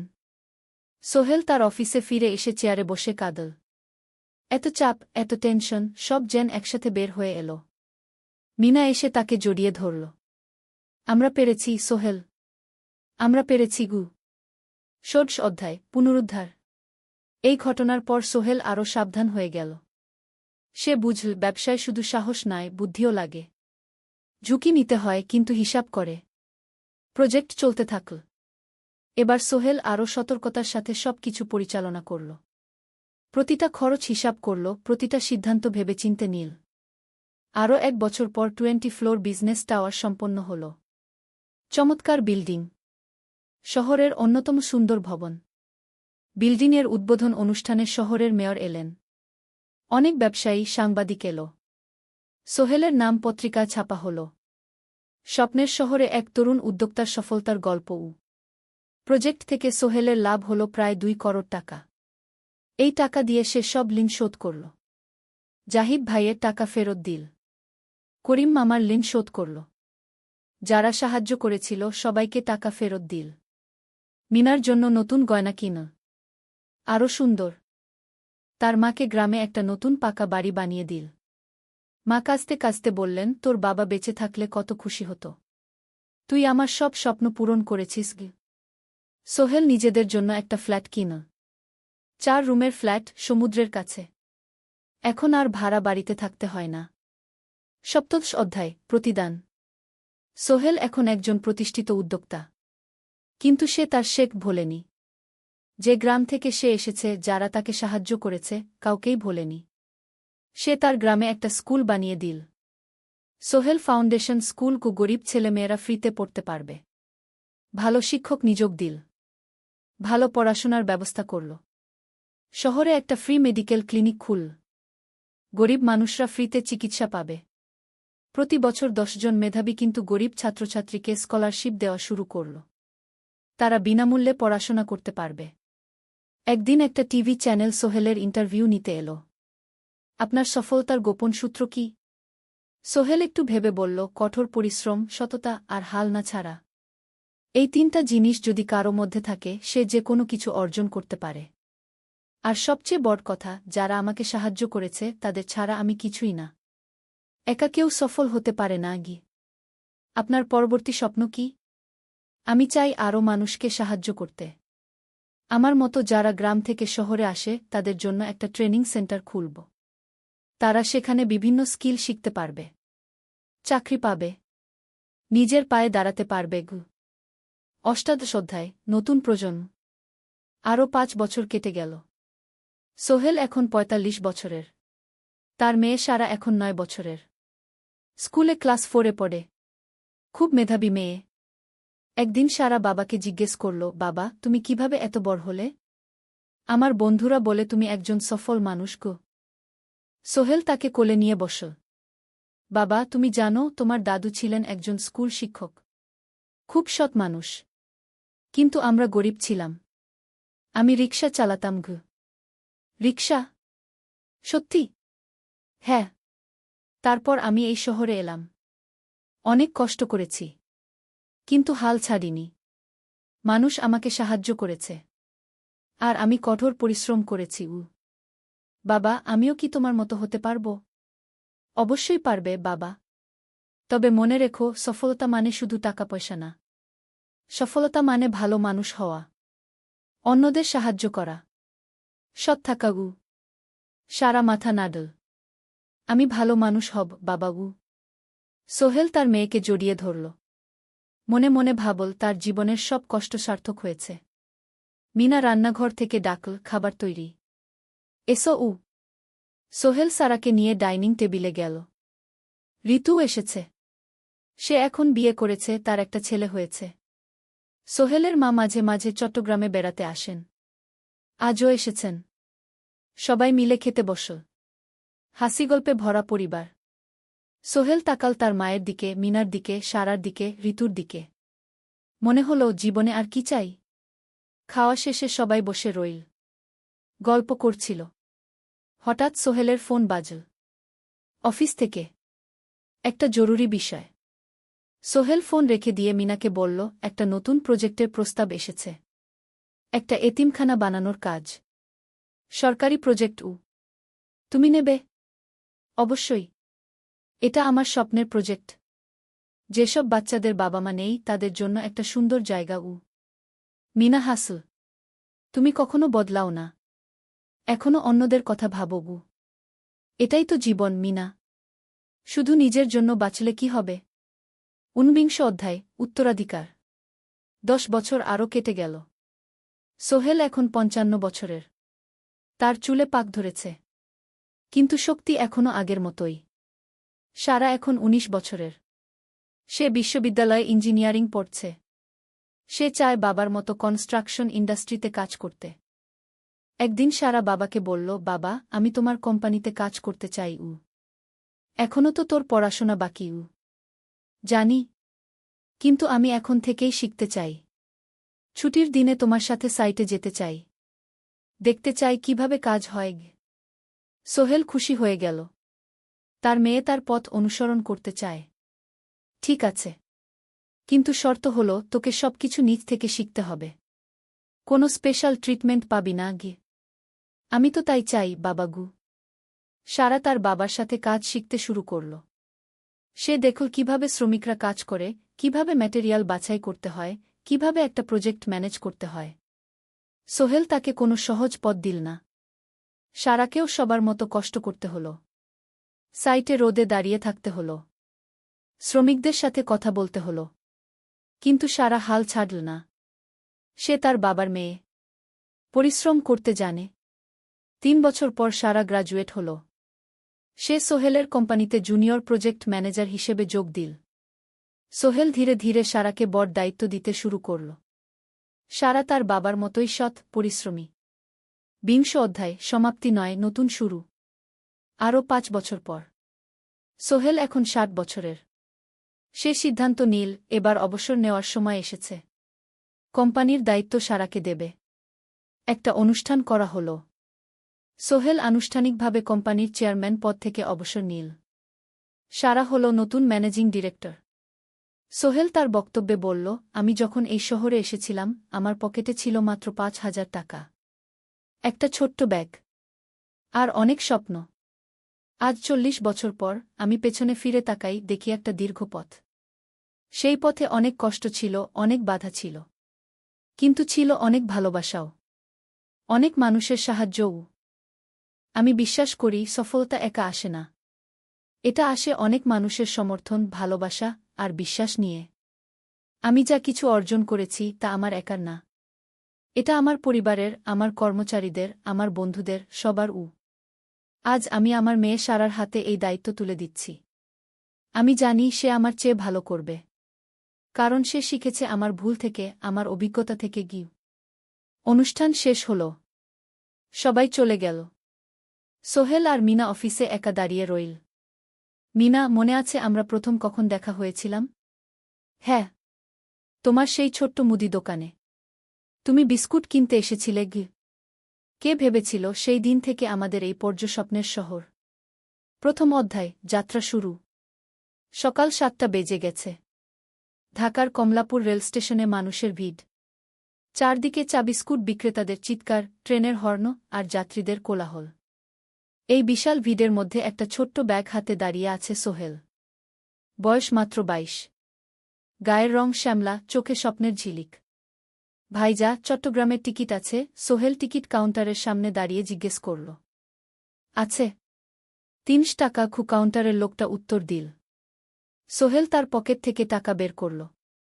মোট ৫,০০০ টাকা। এই টাকা সে জমিয়েছে গত ৩ বছরে রিকশা চালিয়ে। তার স্বপ্ন ছিল চট্টগ্রাম গিয়ে একটা ভালো চাকরি পাওয়া। গ্রামে আর থাকতে চায় না সে। বাবা মারা গেছেন ১০ বছর আগে। মা আর ছোট বোন ঋতুকে নিয়ে সংসার চালাচ্ছিল রিকশা চালিয়ে। কিন্তু এভাবে তো আর সারা জীবন চলবে না। টিকিট কেটে সোহেল প্ল্যাটফর্মে এল। ট্রেন ছাড়বে আর মাত্র ১৫ মিনিট পরে। সে একটা বেঞ্চে বসে পড়ল। ব্যাগটা বুকের কাছে চেপে ধরল। এই ব্যাগে আছে তার সব সম্পদ, কিছু কাপড়, একটা ছোট্ট ফটো ফ্রেমে বাবা মায়ের ছবি, আর কিছু টাকা। কোথায় যাচ্ছেন? পাশে বসা একজন বয়স্ক মানুষ জিজ্ঞেস করলেন। চট্টগ্রাম, কাকা। চাকরি খুঁজতে যাচ্ছি। সোহেল বিনয়ের সাথে উত্তর দিল। ভালো। তবে শহরে সাবধানে থাকবেন। শহর মানে অনেক সুযোগ, কিন্তু অনেক ফাঁদও আছে। বয়স্ক লোকটা বললেন। সোহেল মাথা নাড়ল। সে জানে শহরের জীবন সহজ না। কিন্তু তার কোনো বিকল্প নেই। গ্রামে রিকশা চালিয়ে মাসে ৩,৫০০ টাকা আয় হতো। তার মধ্যে সংসার চালাতে হতো, বোনের স্কুলের খরচ দিতে হতো, মায়ের ওষুধের খরচ দিতে হতো। কিছুই বাঁচত না। আর এই জীবন থেকে বেরোনোর একটাই পথ, শহরে গিয়ে ভালো কাজ খুঁজে নেওয়া। সোহেল মনে মনে ভাবল তার বাবার কথা। বাবা ছিলেন একজন স্কুল শিক্ষক। খুব সৎ মানুষ ছিলেন। সবসময় বলতেন, সোহেল, তুই লেখাপড়া শিখে বড় মানুষ হবি।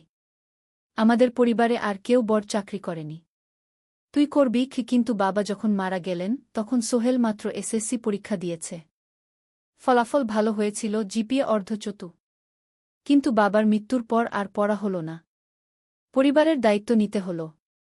ট্রেন ছাড়ল। সোহেল জানালার পাশে বসে বাইরে তাকাল। ধানক্ষেত, নদী, ছোট ছোট গ্রাম, সব পেছনে ফেলে ট্রেন এগিয়ে চল। সোহেলের মনে হল সে যেন তার পুরনো জীবনটাকেও পেছনে ফেলে আসছে। ট্রেনে একজন হকার এসে চা বিক্রি করছিল। সোহেল একটা চা কিনল। 10 টাকা। চা খেতে খেতে সে ভাবছিল, চট্টগ্রাম পৌঁছে কি হবে? করিম মামা তাকে সাহায্য করবেন তো? চাকরি পাওয়া যাবে তো? করিম মামা আসলে সোহেলের খুব দূর সম্পর্কের মামা। সোহেলের দাদির বোনের ছেলে। অনেক বছর আগে গ্রাম ছেড়ে চট্টগ্রামে চলে গিয়েছিলেন। সেখানে একটা কনস্ট্রাকশন কোম্পানিতে কাজ করেন। বছরে একবার দুবার গ্রামে আসতেন। গত বছর যখন এসেছিলেন তখন সোহেলের মাকে বলেছিলেন, সোহেলকে চট্টগ্রাম পাঠান, আমি একটা কাজের ব্যবস্থা করে দেব। সেই কথাতেই ভরসা করে সোহেল আজ এই যাত্রা। দ্বিতীয় অধ্যায়, নতুন শহর। চট্টগ্রাম পৌঁছাতে প্রায় 6 ঘণ্টা লেগে গেল। দুপুর 1টা বাজে। সোহেল স্টেশন থেকে বের হয়ে শহরের রাস্তায় দাঁড়াল। কি বিশাল শহর! এত গাড়ি, এত মানুষ। চারদিকে উঁচু উঁচু বিল্ডিং, দোকানপাট, মানুষের ভিড়। সোহেল কিছুক্ষণ দাঁড়িয়ে থাকল সব কিছু দেখতে দেখতে। তার মনে হচ্ছিল সে যেন অন্য কোনো পৃথিবীতে এসে পড়েছে। তার পকেটে একটা ছোট্ট কাগজ আছে। সেখানে লেখা একটা ঠিকানা, করিম মিয়া, বাড়ি নং 23, রোড নং 5, আগ্রাবাদ, চট্টগ্রামকে। সোহেল একটা রিকশা ডাকল। কত নেবেন আগ্রাবাদ যেতে? 50 টাকা গু। সোহেল রিকশায় উঠল। রাস্তার দুধারে দোকান, মার্কেট, অফিস, সব কিছু দেখতে দেখতে সে অবাক হয়ে গেল। এত বড় শহর, এত কিছু! গ্রামের সেই ছোট্ট বাজারের সাথে কোনো তুলনাই হয় না। প্রায় আধা ঘণ্টা পর রিকশা একটা পুরনো বাড়ির সামনে থামল। 3 তলা বাড়ি, কিন্তু রং উঠে গেছে। সিঁড়ি দিয়ে উঠে 3য় তলায় করিম মামার ফ্ল্যাটে নক করল। দরজা খুলল এক মধ্যবয়সী মহিলা। কে? আসসালামু আলাইকুম আপা। আমি সোহেল। নোয়াখালীর গ্রাম থেকে এসেছি। করিম মামা বাড়িতে আছেন? মহিলা তাকে মাথা থেকে পা পর্যন্ত দেখল। করিম তো অফিসে গেছে। তুমি কে? কোথা থেকে এসেছ? সোহেল সব খুলে বলল। মহিলা তাকে ভেতরে ঢুকতে দিল। বসো। করিম সন্ধ্যায় ফিরবে গু। ফ্ল্যাটটা ছোট। 2টো রুম, একটা ছোট্ট রান্নাঘর আর একটা বাথরুম। কিন্তু সোহেলের কাছে খুব সুন্দর লাগল। গ্রামের সেই টিনের ঘরের চেয়ে তো অনেক ভালো। মহিলা তার নাম জানাল, সালমা। করিম মামার স্ত্রী। তাদের 2টো ছেলে, একজন ক্লাস 8-এ পড়ে, আরেকজন ক্লাস 5-এ। খেয়েছ? সালমা আপা জিজ্ঞেস করল। না আপা গু। অপেক্ষা করো। ভাত আছে, মাছ আছে। খাও। সোহেল প্রথমে রাজি হতে চাইল না, কিন্তু খুব খিদে পেয়েছিল। সকাল থেকে শুধু একটা চা আর বিস্কুট খেয়েছে। খাওয়া দাওয়ার পর সোহেল বসে রইল। সালমা আপা তাকে গল্প করতে লাগল। তোমার মা কেমন আছেন? তোমার বোন? ভালো আছে আপা। মার একটু গেটে বাত আছে। ওষুধ খাচ্ছেন। বোন স্কুলে পড়ে কু। তুমি কি করতে চাও এখানে? চাকরি খুঁজছি আপা। যে কোনো কাজ করব। বাসায় মা আর বোনকে টাকা পাঠাতে হবে। সালমা আপা মাথা নাড়ল। করিম তোমার জন্য কিছু একটা করবে। সে ভালো মানুষ গ। সারাদিন অপেক্ষা করল সোহেল। সন্ধ্যা 6টায় করিম মামা ফিরলেন। 50-এর কাছাকাছি বয়স, কালো রঙের প্যান্ট শার্ট পরা, হাতে একটা ব্যাগ। আরে সোহেল, কবে এলি? করিম মামা খুশি হয়ে বললেন। আজ সকালে মামা গু। করিম মামা তাকে জড়িয়ে ধরলেন। অনেকদিন পর দেখলাম। কেমন আছিস? ভালো আছি মামা গি। ভালো করেছিস এসে। এখানে অনেক সুযোগ আছে। তোর জন্য একটা কাজের ব্যবস্থা করে দেব। তবে প্রথমে কয়েকদিন এখানে থাক। শহরটা একটু চিনে নে। তারপর কাজে যোগ দিবি। সোহেলের মনে আসার আলো জ্বল। সে ভাবল হয়তো তার ভাগ্য এবার পাল্টাবে। তৃতীয় অধ্যায়, প্রথম চাকরি। এক সপ্তাহ পরে করিম মামা সোহেলকে তার কোম্পানিতে নিয়ে গেলেন। কোম্পানির নাম আলামিন কনস্ট্রাকশন। অফিসটা শহরের কেন্দ্রে ৫ তলা একটা বিল্ডিংয়ের দোতলায়। মালিক আলী সাহেব, ৫০-এর কাছাকাছি বয়স, মোটা চেহারা, চোখে সোনার ফ্রেমের চশমা। বড়লোক মানুষ, কিন্তু খুব কড়া। এই ছেলেটাকে কি কাজে লাগাবেন? আলী সাহেব করিম মামাকে জিজ্ঞেস করলেন। স্যার, ও আমার আত্মীয়। গ্রাম থেকে এসেছে। খুব পরিশ্রমী। যে কোনো কাজে লাগাতে পারেন উ। আলী সাহেব সোহেলের দিকে তাকালেন। তুমি কি পড়েছ? Sir, SSC pass. জিপিএ অর্ধচতু উ। হুম। ভালো। কম্পিউটার চালাতে পারো? না স্যার, পারি না। কিন্তু শিখতে চাই উ। আলী সাহেব একটু ভাবলেন। ঠিক আছে। তোমাকে অফিসের কাজে রাখব। ফাইল গুছানো, চা বানানো, কাগজপত্র নিয়ে যাওয়া না, এসব। মাসে ৫,০০০ টাকা। রাজি আছো? জি স্যার। সোহেল খুশি হয়ে গেল। ৫,০০০ টাকা। রিকশা চালিয়ে ৩,৫০০ পেত। এখানে ৫,০০০। কাজ শুরু হলো পরদিন থেকে। সকাল ৮টায় অফিসে যেতে হয়, ফিরতে হয় সন্ধ্যা ৭টায়। প্রথম দিন সোহেল ঘুম থেকে উঠল ভোর ৫টায়। তৈরি হয়ে ৭:৩০টায় অফিসের উদ্দেশ্যে বের হল। করিম মামার বাড়ি থেকে অফিস প্রায় ৫ কিলোমিটার। বাসে যেতে হয়। অফিসে পৌঁছে সোহেল দেখল সেই প্রথম আলী সাহেব এখনও আসেননি। অফিস খোলা ছিল না। ৮-১০ মিনিট পর একজন লোক এসে অফিস খুল। তুমি নতুন? জি। আমি সোহেল গু। আমি জাহিদ, অ্যাসিস্ট্যান্ট ম্যানেজার। এসো উ। জাহিদ ভাই সোহেলকে সব কিছু দেখাল। অফিসে মোট ৬ জন কর্মচারী। ২ জন ইঞ্জিনিয়ার, একজন অ্যাকাউন্ট্যান্ট, একজন অ্যাসিস্ট্যান্ট ম্যানেজার, জাহিদ ভাই, একজন রিসেপশনিস্ট, আর এখন সোহেল। সোহেলের কাজ শুরু হলো চা বানানো দিয়ে। তারপর অফিস পরিষ্কার করা, ফাইল গুছানো, কাগজপত্র এক জায়গা থেকে আরেক জায়গায় নিয়ে যাওয়া। কাজ কঠিন না, কিন্তু সারাদিন দৌড়ঝাঁপ করতে হয়। দুপুরে খাবারের জন্য আধা ঘণ্টা বিরতি। সোহেল একটা ছোট হোটেলে গিয়ে ভাতরাল তরকারি খেল। ৫০ টাকা। সন্ধ্যায় অফিস বন্ধ হল। সোহেল ক্লান্ত হয়ে বাসায় ফিরল। কেমন লাগল প্রথম দিন? করিম মামা জিজ্ঞেস করলেন। ভালো মামা। অনেক কিছু শিখলাম ঘ। প্রথম মাসের শেষে সোহেল বেতন পেল ৫,০০০ টাকা। সে ৩,০০০ টাকা মাকে পাঠাল। মা ফোনে কাঁদতে লাগলেন। আল্লাহ তোকে ভালো রাখুক সোহেল উ। সোহেলের চোখেও জল এলো। তার মনে হল সে একটা বড় কাজ করতে পেরেছে। চতুর্থ অধ্যায়, শহরের জীবন। ৩ মাস কেটে গেল। সোহেল এখন শহরের সাথে মিশে গেছে।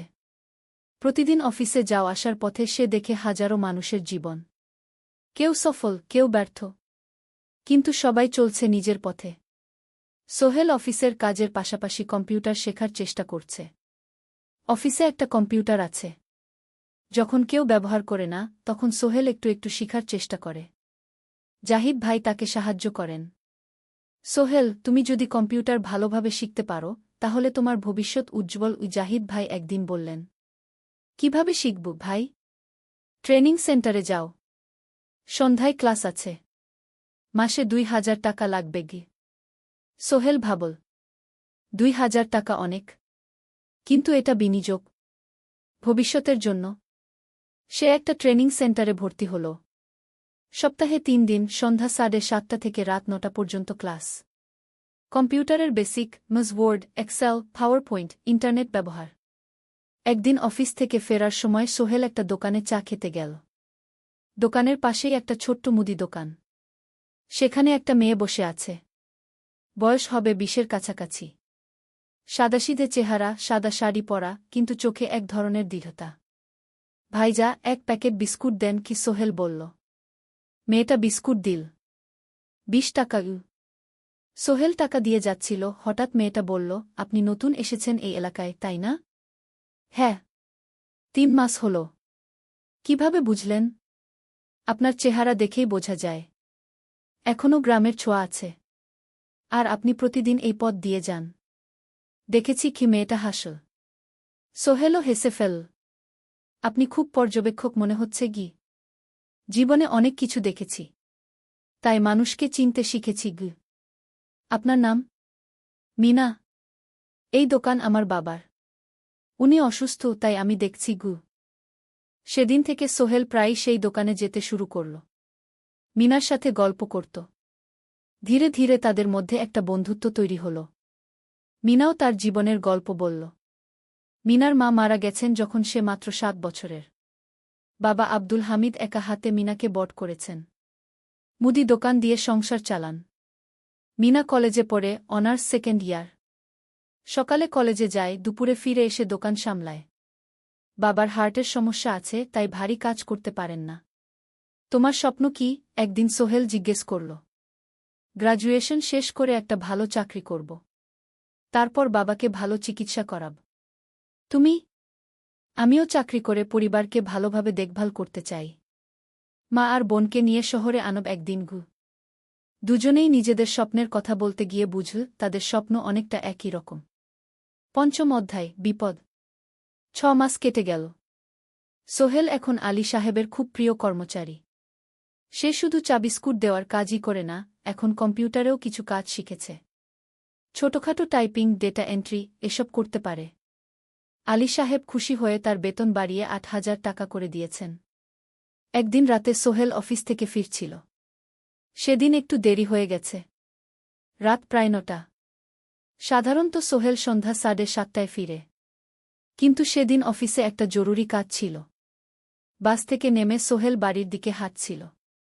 হঠাৎ একটা অন্ধকার গলিতে ৩ জন লোক তাকে ঘিরে ধরল। তাদের চেহারা দেখেই বোঝা যাচ্ছিল ভালো উদ্দেশ্য নিয়ে আসেনি। টাকা দে, তাড়াতাড়ি, একজন বলল। তার হাতে একটা ছুরি। সোহেল ভয় পেয়ে গেল। ভাই, আমার কাছে খুব কম টাকা আছে। যা আছে দে, তাড়াতাড়ি করো। সোহেল কাঁপতে কাঁপতে তার পকেট থেকে ৫ টাকা বের করে দিল। এই টাকা দিয়ে সে বাজার করবে ভেবেছিল। কিন্তু ছিনতাইকারীরা সন্তুষ্ট হল না। শুধু ৫ টাকা? তোর ব্যাগে কি আছে? তারা সোহেলের ব্যাগ কেড়ে নিল। ব্যাগে ছিল তার মোবাইল, কম্পিউটার ট্রেনিং সেন্টারের সার্টিফিকেট আর কিছু গুরুত্বপূর্ণ কাগজপত্র।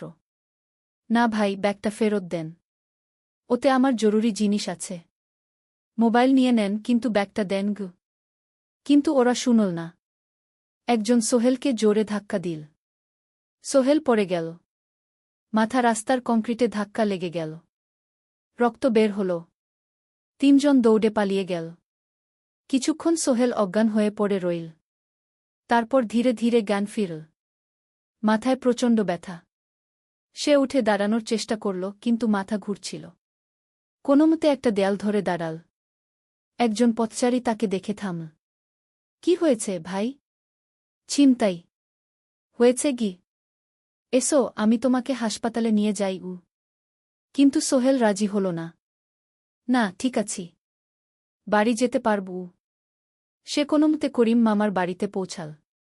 দরজা খুলেই সালমা আপা চিৎকার করে উঠলেন। ও আল্লাহ! কি হয়েছে? করিম মামা দৌড়ে এলেন। সোহেলকে ভেতরে নিয়ে গেলেন। তার মাথায় জল ঢেলে রক্ত পরিষ্কার করলেন। ক্ষতটা বেশ গভীর। হাসপাতালে যেতে হবে কি? করিম মামা বললেন। তারা একটা অটোরিকশা নিয়ে নিকটস্থ হাসপাতালে গেলেন। ডাক্তার সোহেলের মাথায় ৩টা সেলাই দিলেন। বলল, ১ সপ্তাহ বিশ্রাম নিতে হবে। কোনো ভারী কাজ করা যাবে না। হাসপাতাল থেকে ফিরে সোহেল শুয়ে রইল। তার মনে হচ্ছিল সবকিছু শেষ হয়ে গেছে। মোবাইল চলে গেছে, গুরুত্বপূর্ণ কাগজপত্র চলে গেছে। এখন ১ সপ্তাহ অফিস করতে পারবে না।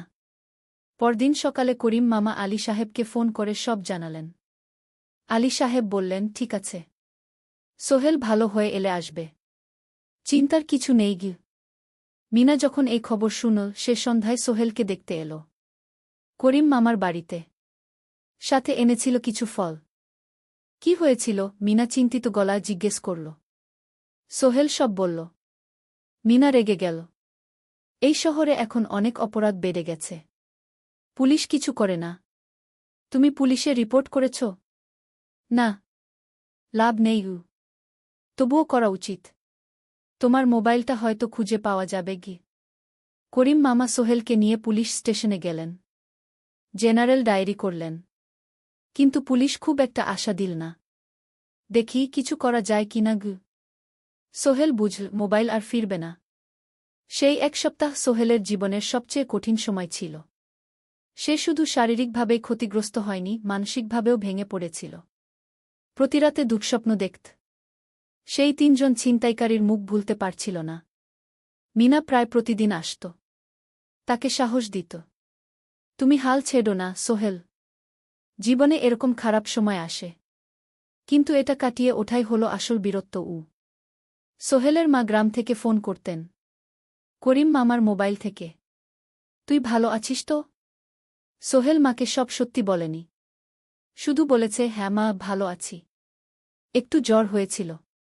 এখন ভালো। ১ সপ্তাহ পর সোহেল আবার অফিসে গেল। আলী সাহেব তাকে দেখে খুশি হলেন। কেমন আছো? ভালো আছি স্যার। ঠিক আছে। তবে প্রথম কয়েকদিন হালকা কাজ করবে গু। সোহেল আবার কাজে মন দিল। কিন্তু একটা জিনিস তাকে খুব কষ্ট দিচ্ছিল, তার মোবাইল নেই। মায়ের সাথে কথা বলতে পারছে না নিয়মিত। করিম মামার মোবাইল চাইতে সংকোচ লাগে। একদিন জাহিদ ভাই তাকে ডাকলেন। সোহেল, আমার একটা পুরনো মোবাইল আছে। তুমি ব্যবহার করো? না ভাই, আমি নাও। আমার কাজে লাগছে না। তুমি রাখো গু। সোহেল কৃতজ্ঞতায় প্রায় কেঁদে ফেল। ধন্যবাদ ভাই। মোবাইল পেয়ে সোহেল প্রথমেই মাকে ফোন করল। মা খুব খুশি হলেন। এতদিন ফোন করিসনি কেন? মা, মোবাইলটা নষ্ট হয়ে গিয়েছিল। নতুন নিয়েছি। মায়ের গলায় স্বস্তি ফুটে উঠল। ৬ষ্ঠ অধ্যায়, নতুন সুযোগ। আরও ৩ মাস কেটে গেল। সোহেল পুরোপুরি সুস্থ হয়ে গেছে। তার জীবন আবার স্বাভাবিক হয়ে এসেছে। সে এখন কম্পিউটার ট্রেনিং শেষ করেছে। সার্টিফিকেট পেয়েছে। কিন্তু একটা ঘটনা তার জীবনে বড় পরিবর্তন নিয়ে এলো। একদিন সকালে আলী সাহেব তাকে ডাকলেন। সোহেল, বসো। সোহেল বসল। মনে একটু ভয় লাগছিল। আলী সাহেব কি তাকে বকবেন? সোহেল, তুমি তো এখন কম্পিউটার চালাতে পারো? জি স্যার, একটু একটু শিখেছি। ভালো। আমি তোমার কাজ দেখছি। তুমি খুব পরিশ্রমী আর সৎ।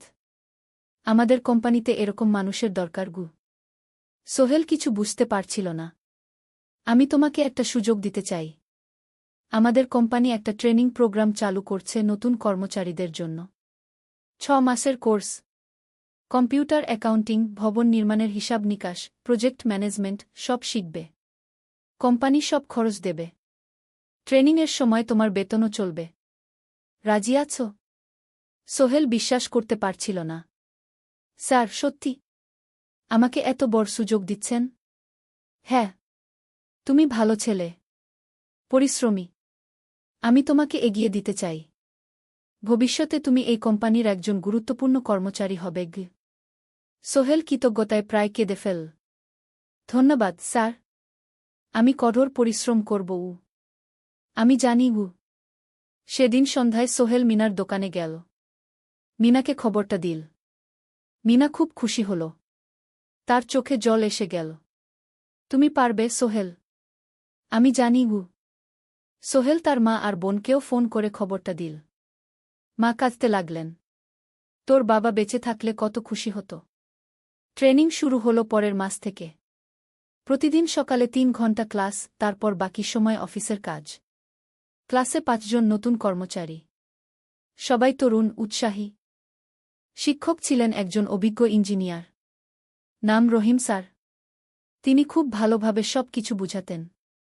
কম্পিউটার অ্যাকাউন্টিং, এক্সেলে জটিল ক্যালকুলেশন, প্রজেক্টের বাজেট তৈরি, সময় ব্যবস্থাপনা সব। সোহেল পুরো মনোযোগ দিয়ে শিখতে লাগল। সন্ধ্যায় বাড়ি ফিরে প্র্যাকটিস করত। করিম মামার ছেলের কাছ থেকে একটা ল্যাপটপ ধার নিত কখনো কখনো। ৬ মাস পরে ট্রেনিং শেষ হল। সবাই সার্টিফিকেট পেল।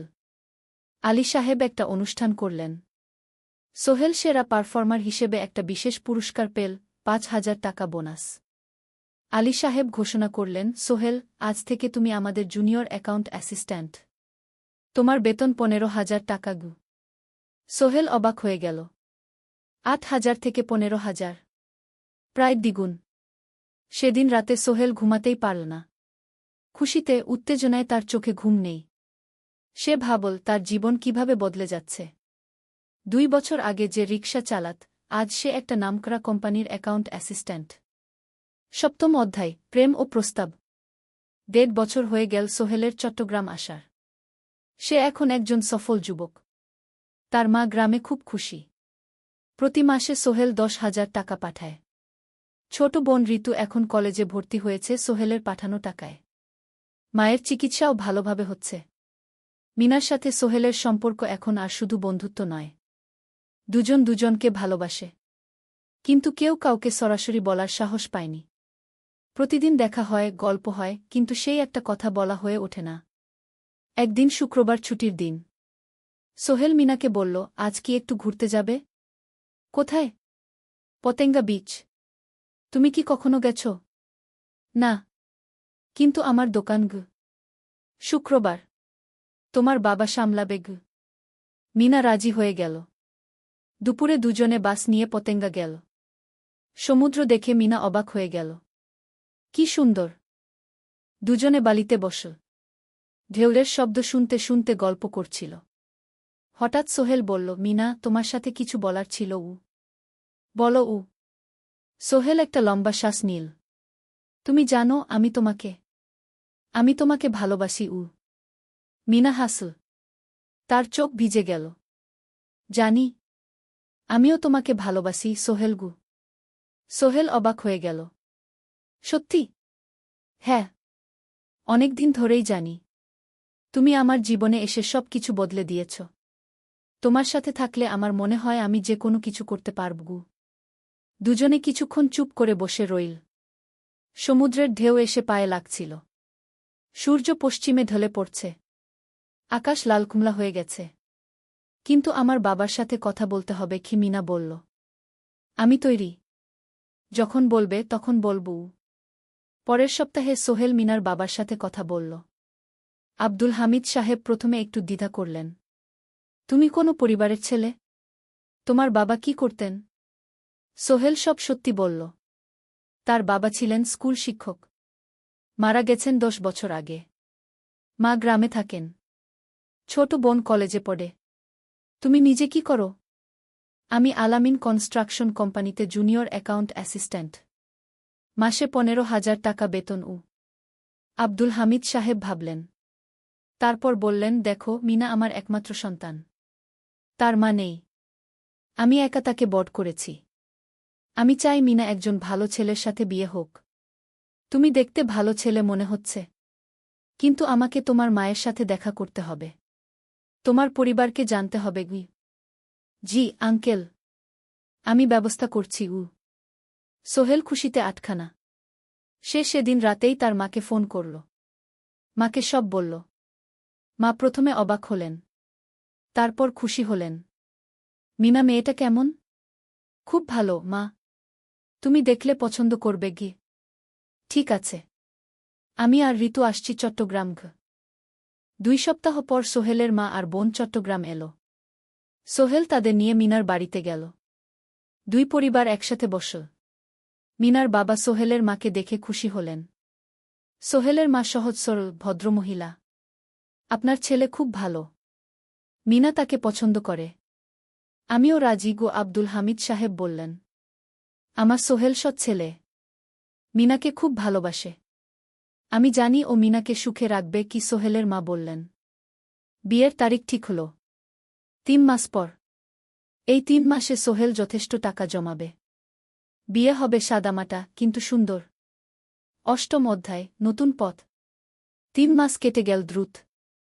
সোহেল প্রতিদিন কঠোর পরিশ্রম করছিল। অফিসে তার কাজের প্রশংসা হচ্ছে। আলী সাহেব তাকে এখন ছোটখাটো প্রজেক্টের হিসাব দেখতে দিচ্ছেন। সোহেল তার সঞ্চিত টাকা দিয়ে বিয়ের আয়োজন করল। বিয়ে হল মিনার বাড়ির কাছের একটা কমিউনিটি সেন্টারে। খুব বেশি লোক আসেনি।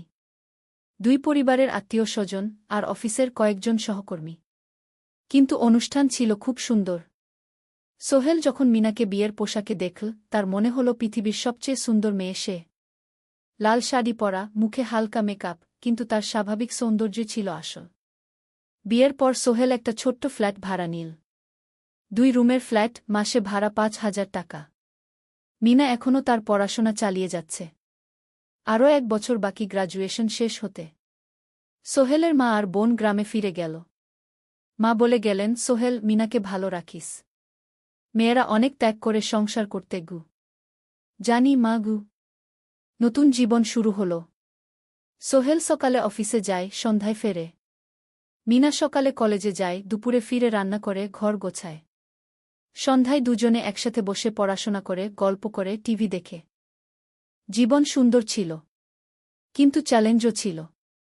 মাসিক খরচ, ভাড়া 5,000, বাজার 3,000, বিদ্যুৎ গ্যাস 1,000, মায়ের জন্য 5,000, মিনার কলেজের খরচ 1,200। মোট প্রায় 14,000 টাকা। বাঁচত মাত্র 1,000 খানেক।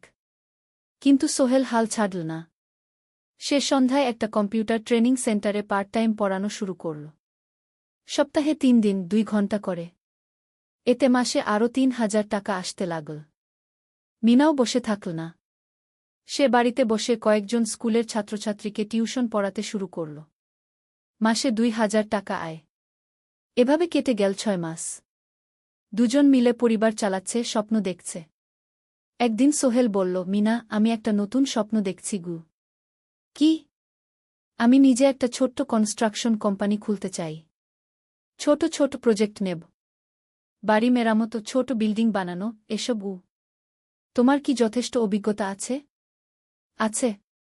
আমি 2 বছর ধরে এই কাজের সাথে জড়িত। অনেক কিছু শিখেছি। আর আলী সাহেবও আমাকে সাহায্য করবেন গু। কিন্তু টাকা কোথায়? কোম্পানি খুলতে তো অনেক টাকা লাগবে গি। আমি জমাচ্ছি। আরও 1 বছর কাজ করব। তারপর চেষ্টা করব। মিনা তাকে সমর্থন দিল। তুমি পারবে। তোমার মধ্যে সেই শক্তি আছে গি। নবম অধ্যায়, চ্যালেঞ্জের সময়। কিন্তু ভাগ্য সবসময় অনুকূলে থাকে না। সোহেল যখন স্বপ্ন দেখছিল নিজের কোম্পানি খোলার, তখনই একটা বড় সমস্যা এলো। আলী সাহেবের কোম্পানি একটা বড় প্রজেক্ট পেয়েছিল। একটা 10তলা বিল্ডিং বানানোর কাজ। কিন্তু প্রজেক্টের প্রধান ইনভেস্টর হঠাৎ পালিয়ে গেল। তিনি কোম্পানির কাছ থেকে প্রায় 50 লাখ টাকা নিয়ে গেছেন, কিন্তু কাজ শেষ হয়নি। কোম্পানি বড় ক্ষতির মুখে পড়ল। আলী সাহেব অনেক কর্মচারীকে ছাঁটাই করতে বাধ্য হলেন। প্রায় 10 জনকে চাকরি থেকে বাদ দিলেন। বাকিদের বেতন কমাতে হল। সোহেলকে আলী সাহেব ডেকে বললেন, সোহেল, আমি তোমাকে রাখতে চাই। তুমি বিশ্বস্ত কর্মচারী। কিন্তু তোমার বেতন কমাতে হবে। 15,000 থেকে 10,000। সোহেল মনে মনে চিন্তায় পড়ে গেল। 10,000 টাকায় সংসার চলবে কিভাবে? মায়ের খরচ, ভাড়া, বাজার সব মিলিয়ে তো 14,000 টাকা লাগে। কিন্তু সে কিছু বলল না। ঠিক আছে স্যার। বাড়ি ফিরে সোহেল মিনাকে সব বলল। মিনা চিন্তিত হয়ে গেল। এখন কি হবে? চিন্তা করো না। আমি পার্ট টাইম টিউশনির সময় বাড়াব। আর তুমিও বেশি করে টিউশন নাও। কিন্তু আমার তো পড়াশোনাও আছে গি। জানি। কিন্তু এখন এটাই করতে হবে গু। সোহেল সন্ধ্যায় আরও 2টো জায়গায় পার্ট টাইম কাজ খুঁজল। একটা দোকানের সন্ধ্যায় হিসাব দেখার কাজ পেল। মাসে 2,000 টাকা। আরেকটা জায়গায় সপ্তাহান্তে কম্পিউটার রিপেয়ারের কাজ পেল। মাসে 1,500 টাকা। মিনাও 3 জন নতুন স্টুডেন্ট নীল টিউশনে। তার আয় বাড়ল 2,000 থেকে 3,500-এ। কঠিন সময় ছিল। সোহেল সকাল 8টায় অফিসে যেত, সন্ধ্যা 6টায় ফিরত। তারপর একটু বিশ্রাম নিয়ে 7:30টায় বের হতো পার্ট টাইম কাজে।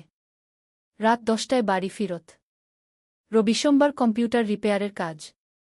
মিনাও সকালে কলেজে যেত, দুপুরে ফিরে রান্না করত, তারপর বিকেলে টিউশন পড়াত। রাতে খাওয়া দাওয়ার পর পড়াশোনা করত। দুজনেরই শরীর খারাপ হতে শুরু করল। সোহেল একদিন অফিসে অজ্ঞান হয়ে পড়ে গেল। ডাক্তার দেখাতে নিয়ে গেল। ডাক্তার বলল, অতিরিক্ত পরিশ্রম। শরীরে পুষ্টির অভাব। ঠিকমতো খাচ্ছেন না মনে হচ্ছে গি। সত্যি কথা, খরচ বাঁচাতে সোহেল আর মিনা অনেক সময় কম খেত। মাংস মাছ কিনত সপ্তাহে 1 দিন। বাকি সময় শাকসবজি, ডাল। মিনা সোহেলকে বলল, আর নয় সোহেল। তুমি এভাবে নিজেকে শেষ করে ফেলছ। আমার পড়াশোনা বন্ধ করে দিই। আমি ফুল টাইম চাকরি করি গি। না, সোহেল জোর দিয়ে বলল। তোমার পড়াশোনা বন্ধ হবে না। আরও মাত্র 6 মাস বাকি। তুমি গ্রাজুয়েট হবেই গু। কিন্তু তুমি আমি ঠিক হয়ে যাব। চিন্তা করো না গে। কিন্তু পরিস্থিতি আরও খারাপ হলো যখন সোহেলের মায়ের অসুখ হল। হার্টের সমস্যা। হাসপাতালে ভর্তি করতে হল। খরচ 50,000 টাকা। সোহেলের হাতে এত টাকা কোথায়? সে করিম মামার কাছে ধার চাইল। করিম মামা 20,000 টাকা দিলেন। বাকি 30,000 টাকা সোহেল একটা এনজিও থেকে ঋণ নিল। সুদের হার মাসে 2%। মায়ের চিকিৎসা হল। তিনি সুস্থ হয়ে গেলেন। কিন্তু সোহেল এখন ঋণের বোঝায় পড়ে গেল। প্রতি মাসে 3,000 টাকা করে কিস্তি দিতে হবে।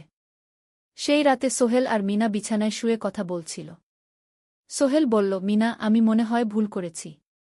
শহরে এসে বিয়ে করে তোমাকে কষ্টে ফেলেছি গু। মিনা তার হাত ধরল। না সোহেল, তুমি ভুল করনি। জীবনে এরকম খারাপ সময় আসে, কিন্তু এটা কাটিয়ে ওঠাই হলো আসল শক্তি। আমরা একসাথে আছি, একসাথে থাকব। সব কিছু ঠিক হয়ে যাবে। মিনার কথায় সোহেল একটু সাহস পেল। হ্যাঁ, হাল ছাড়া যাবে না। 10ম অধ্যায়, আলোর দিকে। 3 মাস পরে পরিস্থিতি একটু ভালো হতে শুরু করল। আলী সাহেবের কোম্পানি একটা নতুন প্রজেক্ট পেল। একটা স্কুল বিল্ডিং বানানোর কাজ।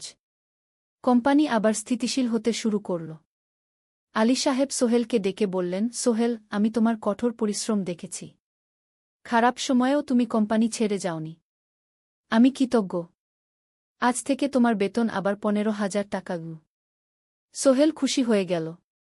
ধন্যবাদ স্যার। মিনাও গ্রাজুয়েশন শেষ করল। ভালো ফলাফল করল। সে এখন চাকরি খুঁজছে। একদিন মিনা একটা প্রাইভেট স্কুলে শিক্ষিকার ইন্টারভিউ দিতে গেল। ইন্টারভিউ ভালো হল।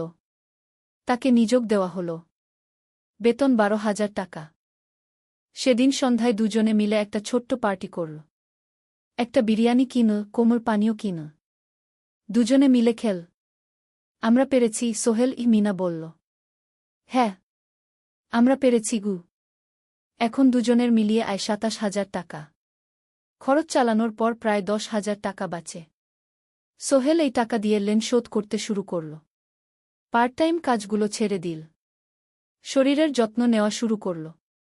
আরও 6 মাস পরে সোহেলের কাছে একটা বড় সুযোগ এল। আলী সাহেব একদিন তাকে ডাকলেন। সোহেল, তুমি কি নিজের ব্যবসা করতে চাও? স্যার, আমি তোমাকে একটা ছোট্ট প্রজেক্ট দিতে চাই। একটা 3 তলা বিল্ডিংয়ের কনস্ট্রাকশন। তুমি ম্যানেজ করবে, আমি শুধু সুপারভাইজ করব। লাভের 50% তোমার গু। সোহেল ভাবল, এটা একটা বড় সুযোগ, কিন্তু ঝুঁকিও আছে। যদি কাজটা ভালোভাবে না হয়? স্যার, আমি চেষ্টা করব। কিন্তু যদি ভুল হয়? ভুল হবে না। আমি তোমার উপর বিশ্বাস রাখছি। তুমি পারবে গু। সোহেল রাজি হয়ে গেল। এই প্রজেক্ট তার জীবনে টার্নিং পয়েন্ট হতে পারে। 11 অধ্যায়, স্বপ্ন পূরণের পথে। পরের 6 মাস সোহেল খুব কঠোর পরিশ্রম করল। প্রজেক্টটা ম্যানেজ করা সহজ ছিল না। শ্রমিক নিযোগ, ম্যাটেরিয়াল কেনা, কাজের তদারকি, সময়মতো কাজ শেষ করা, সব দায়িত্ব তার। প্রথম 2 মাস খুব চাপের মধ্যে গেল। একদিন একজন শ্রমিক কাজ করতে গিয়ে আহত হল। সোহেল তাকে হাসপাতালে নিয়ে গেল, তার চিকিৎসার খরচ দিল। এতে প্রজেক্টের বাজেট একটু বাড়ল, কিন্তু সোহেল জানত এটা করা দরকার। আরেকদিন ভুল ম্যাটেরিয়াল ডেলিভারি হল। সোহেল সেগুলো ফেরত পাঠাল, সঠিক জিনিস আনাল। এতে 3 দিন দেরি হল, কিন্তু কাজের মান ঠিক রইল। মিনা তাকে সবসময় সাপোর্ট করছিল। সে এখন চাকরিতে স্থিতিশীল। স্কুলের বাচ্চারা তাকে পছন্দ করে। প্রিন্সিপাল তার কাজে খুশি। প্রজেক্ট শেষ হল 6 মাসে। সময়মতো, বাজেটের মধ্যে। বিল্ডিংয়ের মালিক খুব খুশি হলেন। তিনি আলী সাহেবকে ধন্যবাদ দিলেন। আলী সাহেব বললেন, ধন্যবাদ আমাকে না, এই ছেলেকে দিন। সোহেল পুরো প্রজেক্ট ম্যানেজ করেছে গু। প্রজেক্ট থেকে মোট লাভ হল 3 লাখ টাকা। সোহেল পেল 1.5 লাখ টাকা। তার জীবনে এত টাকা এই প্রথম। সে করিম মামার ঋণ শোধ করল। এনজিওর বাকি ঋণ শোধ করল। তারপর তার মাকে 50,000 টাকা পাঠাল। মা দিয়ে গ্রামের বাড়িটা একটু মেরামত করাল, বোন ঋতুর জন্য একটা ল্যাপটপ কিনল। বাকি টাকা দিয়ে সোহেল একটা ব্যাংক অ্যাকাউন্টে জমা রাখল ভবিষ্যতের জন্য। আলী সাহেব সোহেলকে আরও 2টো প্রজেক্ট দিলেন। এবার একটু বড়। সোহেল আত্মবিশ্বাসের সাথে সেগুলোও শেষ করল। 2 বছর পরে সোহেল সিদ্ধান্ত নিল, এবার নিজের কোম্পানি খোলার সময় এসেছে। দ্বাদশ অধ্যায়, নতুন শুরু। সোহেল তার সব জমানো টাকা দিয়ে একটা ছোট্ট অফিস ভাড়া নিল। 2 রুমের অফিস। একটা রুমে কাজের জায়গা, আরেকটায় ছোট্ট মিটিং রুম। অফিসের সামনে একটা বোর্ড লাগাল, Sohel construction and development. Mina তাকে সাহায্য করছিল। সে অফিসের অ্যাকাউন্টস দেখত সন্ধ্যায় স্কুল থেকে ফিরে। 2জন মিলে একটা টিম। প্রথমে ছোট ছোট কাজ নিল। বাড়ি মেরামত, দোকান সংস্কার, ছোট বিল্ডিং কনস্ট্রাকশন। কাজের মান ভালো রাখার চেষ্টা করল। সময়মতো শেষ করল। দাম ন্যায্য রাখল। ধীরে ধীরে সোহেলের সুনাম ছড়িয়ে পড়ল। মানুষ তাকে বিশ্বাস করত। তার কাছে নতুন নতুন কাজ আসতে লাগল। প্রথম বছর খুব কষ্ট হল। কখনো লাভ হতো, কখনো লস। কিন্তু সোহেল থেমে থাকল না। সে শিখতে লাগল ব্যবসা কিভাবে চালাতে হয়। দ্বিতীয় বছরে পরিস্থিতি ভালো হল। সোহেল এখন 3জন স্থায়ী কর্মচারী নিয়োগ দিল। একজন ইঞ্জিনিয়ার, একজন সুপারভাইজার, একজন অফিস সহায়ক। তৃতীয় বছরে একটা বড় প্রজেক্ট পেল। একটা স্কুল বিল্ডিং বানানোর কাজ। 5 তলা বিল্ডিং। সোহেল পুরো মনোযোগ দিয়ে কাজটা করল। শ্রমিকদের ভালো বেতন দিল, ভালো ম্যাটেরিয়াল ব্যবহার করল, সময়মতো কাজ শেষ করল। স্কুল কর্তৃপক্ষ খুব খুশি হল। তারা সোহেলের কাজের প্রশংসা করল। এই প্রজেক্ট থেকে সোহেল প্রায় 5 লাখ টাকা লাভ করল। এই টাকা দিয়ে সে আরও ভালো একটা অফিস নিল। আরও কর্মচারী নিয়োগ দিল। এখন তার কোম্পানিতে 10 জন স্থায়ী কর্মচারী। প্রজেক্ট অনুযায়ী আরও শ্রমিক নিয়োগ দেওয়া হয়। ত্রয়োদশ অধ্যায়, পরিবার। এদিকে সোহেল আর মিনার সংসারেও খুশির খবর এল। মিনা গর্ভবতী। 9 মাস পর তাদের একটা মেয়ে হল। নাম রাখল সারা। সারা যখন জন্মাল, সোহেলের মা আর বোন চট্টগ্রামে এল। মা 1 মাস থেকে গেলেন। মিনাকে সাহায্য করলেন। সোহেল এখন একটা বড় ফ্ল্যাট ভাড়া নিয়েছে। 3 রুমের ফ্ল্যাট। একটা রুমে সোহেল, মিনা, একটায় সারা, আরেকটায় অতিথি রুম। মায়ের জন্য সোহেল সিদ্ধান্ত নিল তাকে চট্টগ্রামে নিয়ে আসবে। গ্রামে একা থাকা ঠিক না। কিন্তু মা রাজি হলেন না। না বাবা, আমি গ্রামেই থাকব। এখানে আমার পরিচিত মানুষ আছে। তোর বোনকে নিয়ে যা। ও ঢাকায় পড়ছে, চট্টগ্রামে এনে ভালো কোথাও ভর্তি করিয়ে দেগি। সোহেল তাই করল। ঋতুকে চট্টগ্রাম বিশ্ববিদ্যালয়ে ভর্তি করিয়ে দিল। ঋতু এখন সোহেলের ফ্ল্যাটে থাকে, বিশ্ববিদ্যালয়ে পড়ে। সোহেলের মনে হল তার জীবন এখন পরিপূর্ণ। স্ত্রী, মেয়ে, বোন সবাই তার কাছে। ব্যবসা ভালো চলছে। মা গ্রামে সুখে আছেন। চতুর্দশ অধ্যায়, সফলতার শিখরে। 5 বছর কেটে গেল। সোহেল এখন একজন সফল উদ্যোক্তা। তার কোম্পানি কি সোহেল কনস্ট্রাকশন অ্যান্ড ডেভেলপমেন্ট এখন চট্টগ্রামে বেশ পরিচিত। প্রায় 30 জন কর্মচারী তার অধীনে কাজ করে। সোহেল এখন শুধু ছোট প্রজেক্ট করে না, বড় বড় প্রজেক্টও করে। একটা 8তলা বিজনেস কমপ্লেক্স বানানোর কাজ পেয়েছে। একটা হাসপাতাল বিল্ডিং বানাচ্ছে। মিনা এখনও স্কুলে পড়ায়। সে এখন ভাইস প্রিন্সিপাল। সাথে সোহেলের কোম্পানির অ্যাকাউন্টস ম্যানেজার। 2জন মিলে ব্যবসা চালা। সারা এখন 4 বছরের। স্কুলে ভর্তি হয়েছে। খুব চালাক মেয়ে। ঋতু বিশ্ববিদ্যালয় থেকে গ্রাজুয়েট হয়ে একটা ব্যাংকে চাকরি পেয়েছে। একদিন আলী সাহেব